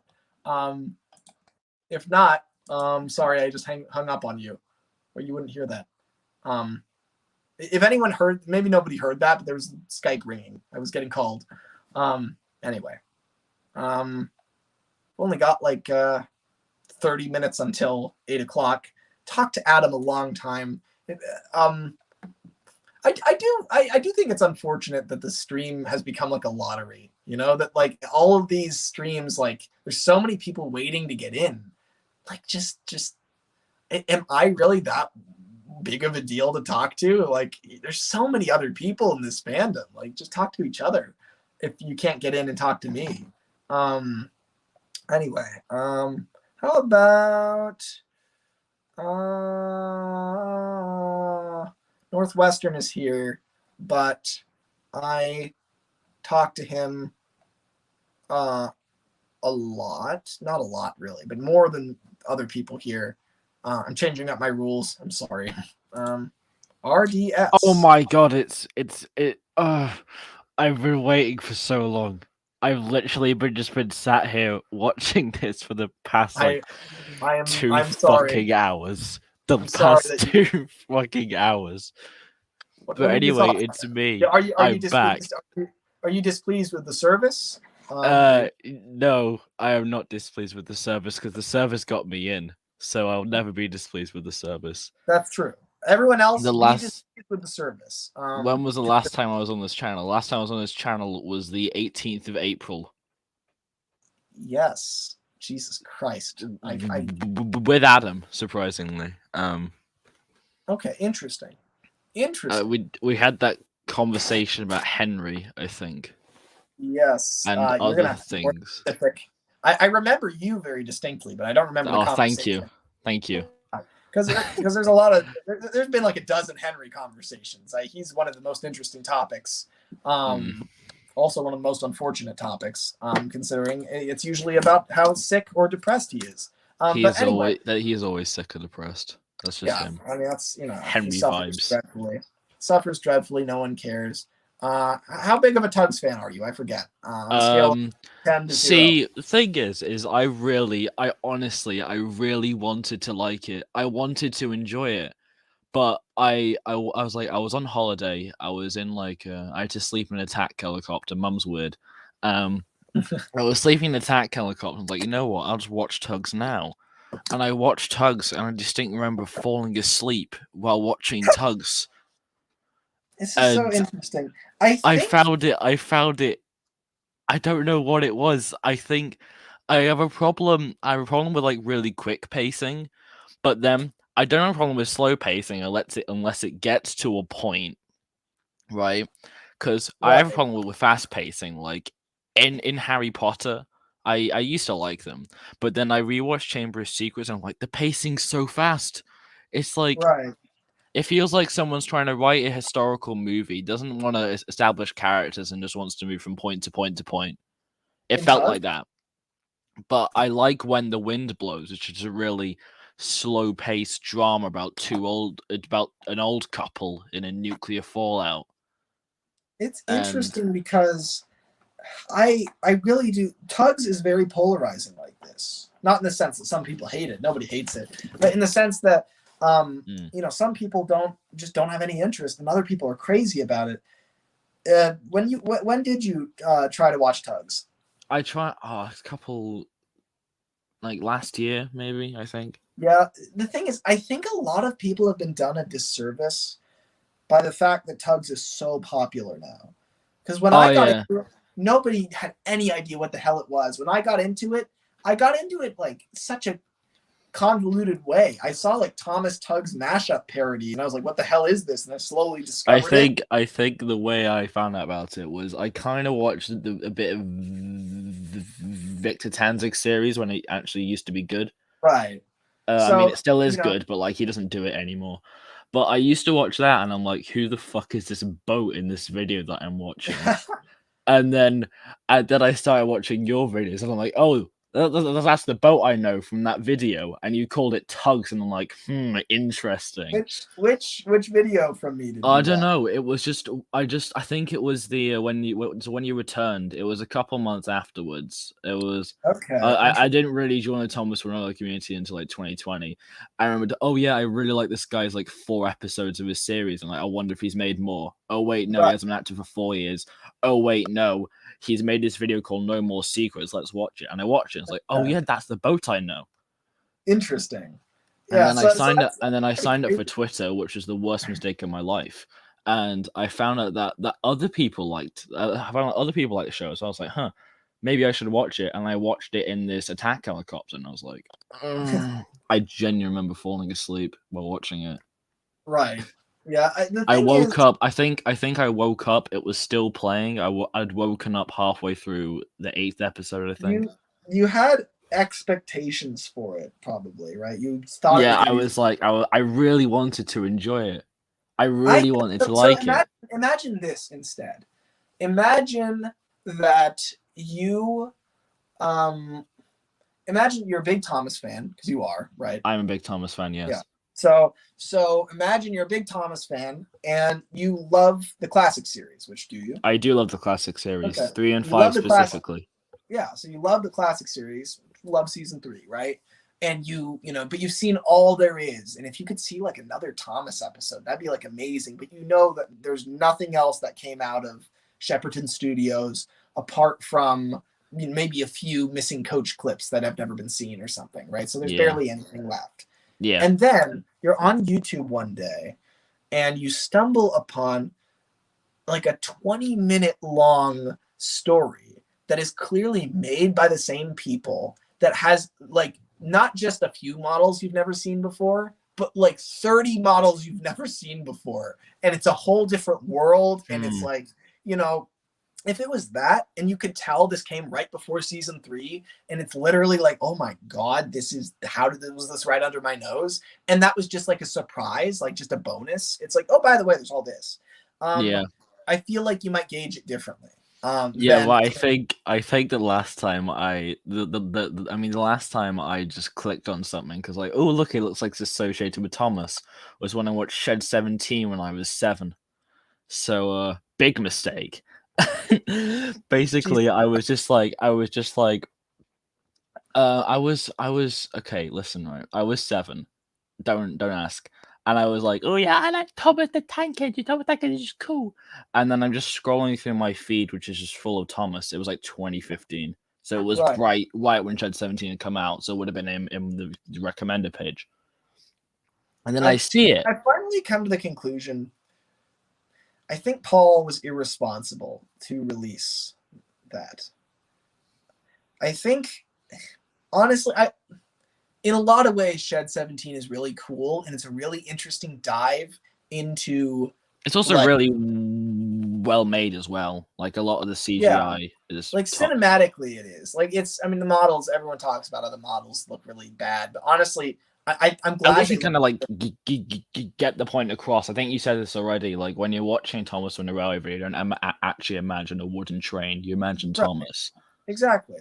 And so it's like, watching it honestly gives it kind of an off, creepy feeling that the models aren't very close. But also, can you imagine if it's shot in trains? It would feel too comfortable and normal. It'd feel like, oh, there goes another train user trying to do something different, which would be still powerful and would honestly look a lot better. But it would feel like, okay, well, that's run of the mill. Yeah, we make videos in trains all the time. That's something the community does. But instead, it's like this weird new method that nobody's ever seen, which really fits. But here's the thing. Honestly, I feel anybody should be able to create whatever they want with no restriction. But for me personally, I wish I'd never seen Shed 17 or seen Project G1. I refuse to see Project G1. I refuse because I have seen a clip. And I never want to watch it. It's just, here's the thing. Shed 17, what I respect the most about it is also what I hate the most about it.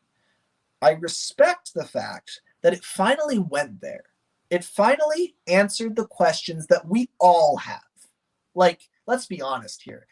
back in the back of our mind, we're like, why do the fucking trains have faces? Why? Like, I know it's like, I grew up it's on like, Thomas oh, and the well, Magic Railroad, so I was just like, "Oh, it's the Magic Gold Dust," and then I kind of put that into my series but that's the where, thing is well, like, basically, it is the Magic Gold Dust, but then if they try and remove it, they'll like have a curse like Tutankhamun or something, and then that's interesting. Yeah, that's kind of an Yeah. interesting perspective. But the thing is, that still leaves you the problem of, okay, but this is a train with a face. It doesn't even matter how it got there. The truth of the matter is, it's like a living thing, and we're treating it like a train. We're treating it like it doesn't have a face, but it does in front of us. The Fat Controller can't be like, I'm gonna buy a new engine, when the engine can talk and it has a face, and So anyway, is the that point just technically slavery, just buying people yeah, to do and jobs? that's the thing. It kind of is, and we kind of all know that in the back of our head that like, and it takes a lot of good storytelling and thinking and work to figure out ways to make it not feel like that, to figure out how to not make Thomas creepy. Because here's the thing: I respect that Shed 17 went there, but also I resent it for going there because it's cheap. It's easy to go there. It's easy to point out how creepy Thomas is. I'm sure that we've all got people from our schools, from our IRL lives outside of the fandom that have sent us dumb Thomas memes. I'm sure we've all had that experience. No, I'm usually the one sending the dumb Thomas memes, to be honest, because I'm like, oh Okay, yeah, well, I know this show, you don't, dumbass. Look at me posting my relatable meme, and I'm like, what the fuck are you doing? That's Thomas the Train, and I'm like, it's Thomas the Tank Engine. Well, it depends on the meme, right? If the meme is like, haha, look at Thomas's face, and it's Dart's face, then it's like, that's just dumb, right? No, it's not that. I usually do the Thomas had never seen such bullshit before. Yeah, and that works on a lot of levels. It works partly because Thomas, like that works for his character, and we know how he behaves, and so it's funny. But the thing is, like, I'm talking about like how most average people, they look at the faces and they say, "Ew, the mouths don't move. Ew, the model series is creepy." Oh, do you remember the nostalgia critic video on Thomas and the Magic Railroad? Critics, like the mouths don't move. Like, yeah, it's 2000 and have very sophisticated CGI. Then have you seen Chicken Little? Have you seen the movie Chicken Little? That is the level of CGI in the 2000s. But the thing is, even then, I mean, in a lot of ways, it isn't acceptable to not have the mouths move in a cinematic production in that era. Like, I get what he's saying. And here's the thing, that's how most people look at it, right? And that's the problem, is that what Paul made, it criticizes Thomas, but it's not it's kind of like we're laughing with you versus we're laughing at you. I felt like it was an assault on Thomas, not by a fan, not us criticizing the brand and looking at it and saying, okay, what if we twist it this way or twist it that way? Like, I want to juxtapose it with like Sodor Fallout, which I love that. I made like 2 things off it, and they're my most popular videos, and someone made a remake and it got like 300,000 views more. It is pretty cool, and it works because, and like, I don't delve into it too much because I don't do well with horror stuff. It sticks in my head too much and freaks me out. But the thing is, I do like it in short bursts because it comes from a totally different place. Like, can you imagine Paul's vids setting off his story with a nuclear power plant explosion at Brendam that Edward has to run away from? That ties Edward to Brendam. He wouldn't even know that there's any connection between those two things. No, but Sodor Fallout, it takes, like, we all know the rules, right? Sodor Fallout writes the story, rules, and so do I. Okay. But the thing is, he takes like the Fallout story or whatever anybody else goes with, in that vein. It takes Sodor as we know it, and it uses all of our knowledge to create a scary atmosphere. Yeah. Whereas it's what Paul made. It's not about Sodor. It's not about all the things we know and love. It's about the way the world sees Thomas. He made this thing that says the faces are creepy and here's why and blah blah blah, and he went all the places that average people who aren't interested in Thomas would have gone. They went to all the creepy corners of the mind that to us, I know that a train with a face can be creepy. I know that. I have to deal with with justifying it to people all the time in life, right? This fandom is the one place you can go and everybody's like, it's not creepy. It works and it's awesome. And that's the thing. Paul crashed the wrong party. He came in here and said, aren't the faces creepy? And we're all kind of like, yeah, I guess they are. No, no, they're not. They're not creepy because we've gone to great lengths to not make them creepy, because we've done brilliant writing and art and made models and drawings and story concepts and had conversations that show how not creepy Thomas can be, how amazing and beautiful it can be. When we think Thomas, because of the great work of people like Britt Allcroft and David Mitton and the Reverend himself, when we think of Thomas, we don't think of a creepy train with a face and wonder how it works. We think of all at sea. We think of Henry's Forest. We think of enterprising engines. That's what we think of. Because yeah, it's a weird ass concept putting a face on a train, but the artistically brilliant of the world can make it glamorous. And we've done that. And that's so much harder than pointing out how creepy it is. It's kind of like pointing out the problem versus standing up and fixing it. And Paul pointed out the problem. Whoop-de-doo, good for you. But you didn't fix it. You just pointed out how creepy it was. We're all here fixing it. And that's the thing. It's like, that's how I see it anyway. And I just, look, Paul, fucking amazing artist. Really, really good filmmaker. Really good. But he may have become a Thomas fan through this process, but he doesn't feel like a Thomas fan at all to me. He feels like he did attack the brand, right? Now, at the same time, I'm impressed by what he did, but I don't think it's good for the morale of the fandom. I don't think it makes us better off. I think it's the kind of thing where, like, you ever see like a YouTube video that's really dramatic or depressing, and then underneath, like, somebody comments like, this destroyed my mental health, and they're like joking? Well, they're sometimes not really joking. Like, they're kind of like, no, but this actually did like have a bad effect on me. That's why we have trigger warnings. It's a good thing I didn't get that on my episode where one of the main characters deals with alcoholism after his wife gets killed. Am I right? No one did that on my video, which is great. That's true. Let me check. Yeah, and that's good. But like the thing is, like, that's also such a different concept, because like that's okay within the world of Thomas. It doesn't tear down the foundations of what we anticipate, what we expect to be. Because it's like a guy. It's not Thomas who's actually dealing with the fucking alcoholism. But it's my made up character, Daniel Anderson. But even if Thomas dealt with it, it would be fine as long as a skeleton didn't pop out of his boiler. Like, that's the thing, right? There's a difference between like putting Thomas through a somewhat human experience that is very dramatic. Like, it's okay. Gordon's whole family died, okay? That's how I led my series. I'm like, oh, my brothers are dead. Oh. Everyone loved it. That was like, we're good with that. We're like, oh yeah, kill all the engines. I'm good with that. I just don't want to see any blood, though. Don't show me blood. But if they're all dead, okay, yeah. But just cutters, torches, and sparks. Blood? No way. And that's the thing, right? It's about how you do it. You have to show respect to the brand, and you can't cross that line. Paul crossed the line. And, that's the thing, is like, it was creepy. Shed 17 was creepy. It's kind of the same way ABS with the bouncing, where I felt like it crossed that line. Not nearly to the extent, but I felt like it was too close to that direction. And the thing is, it just, in general, I think that Paul's films, I don't think they've not been good for me. I don't like that those thoughts are in my head. Because we all have those thoughts in the back of our heads. It's just that he actually stood up and said them, and really shouldn't have. I mean, that's kind of like I think for like a solid year after I'd seen that, like I keep on having like the image of Percy and the name board, and every time I think of it, my stomach would just do a little. I know, and that's the thing. I still have that problem where I think of that and I'm like, oh, and I try to take my mind off of it quickly.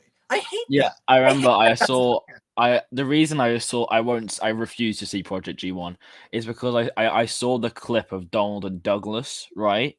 I saw that.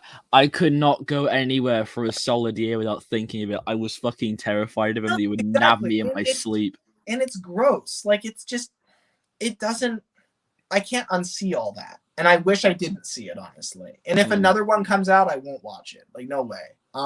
You know, and it's like, and that's the thing, right? I feel like it's done irreversible damage a lot to a lot of people. And also, but here's the biggest reason I feel justified in criticizing Paul. Again, I'm not trying to destroy the man, but I think he made a big mistake morally in releasing this, which is that, you know, if it were me hearing this about myself, if he were to watch this on the off chance, I would be destroyed. I would hate hearing. I would be like devastated to hear all this criticism lobbied at me, right? Yeah. But I have to speak my mind, and the thing is, freedom I feel of like speech. It's a free country.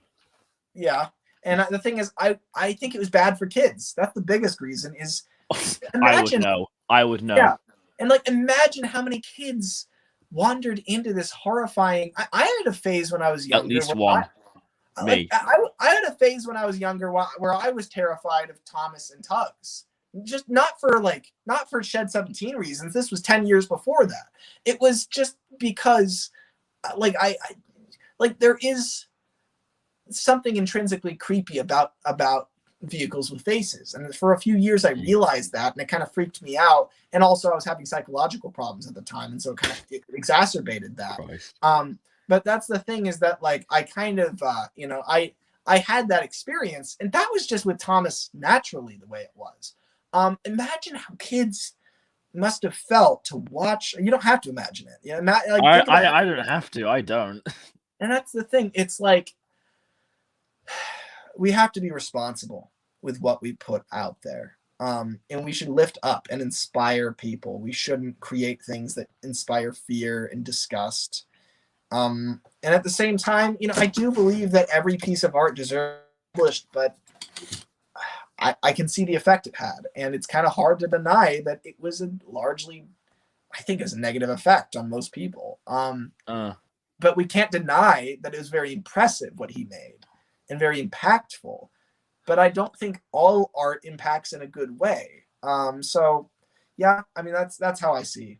Yeah, I think the moment it crossed the line for me, I was remember 2015. Well, this is new, and at the moment it crossed the line for me is when the guy kills himself. It wasn't anything else. It's when the guy kills himself, and then the sawdust goes everywhere, and his head sets on fire like a little match.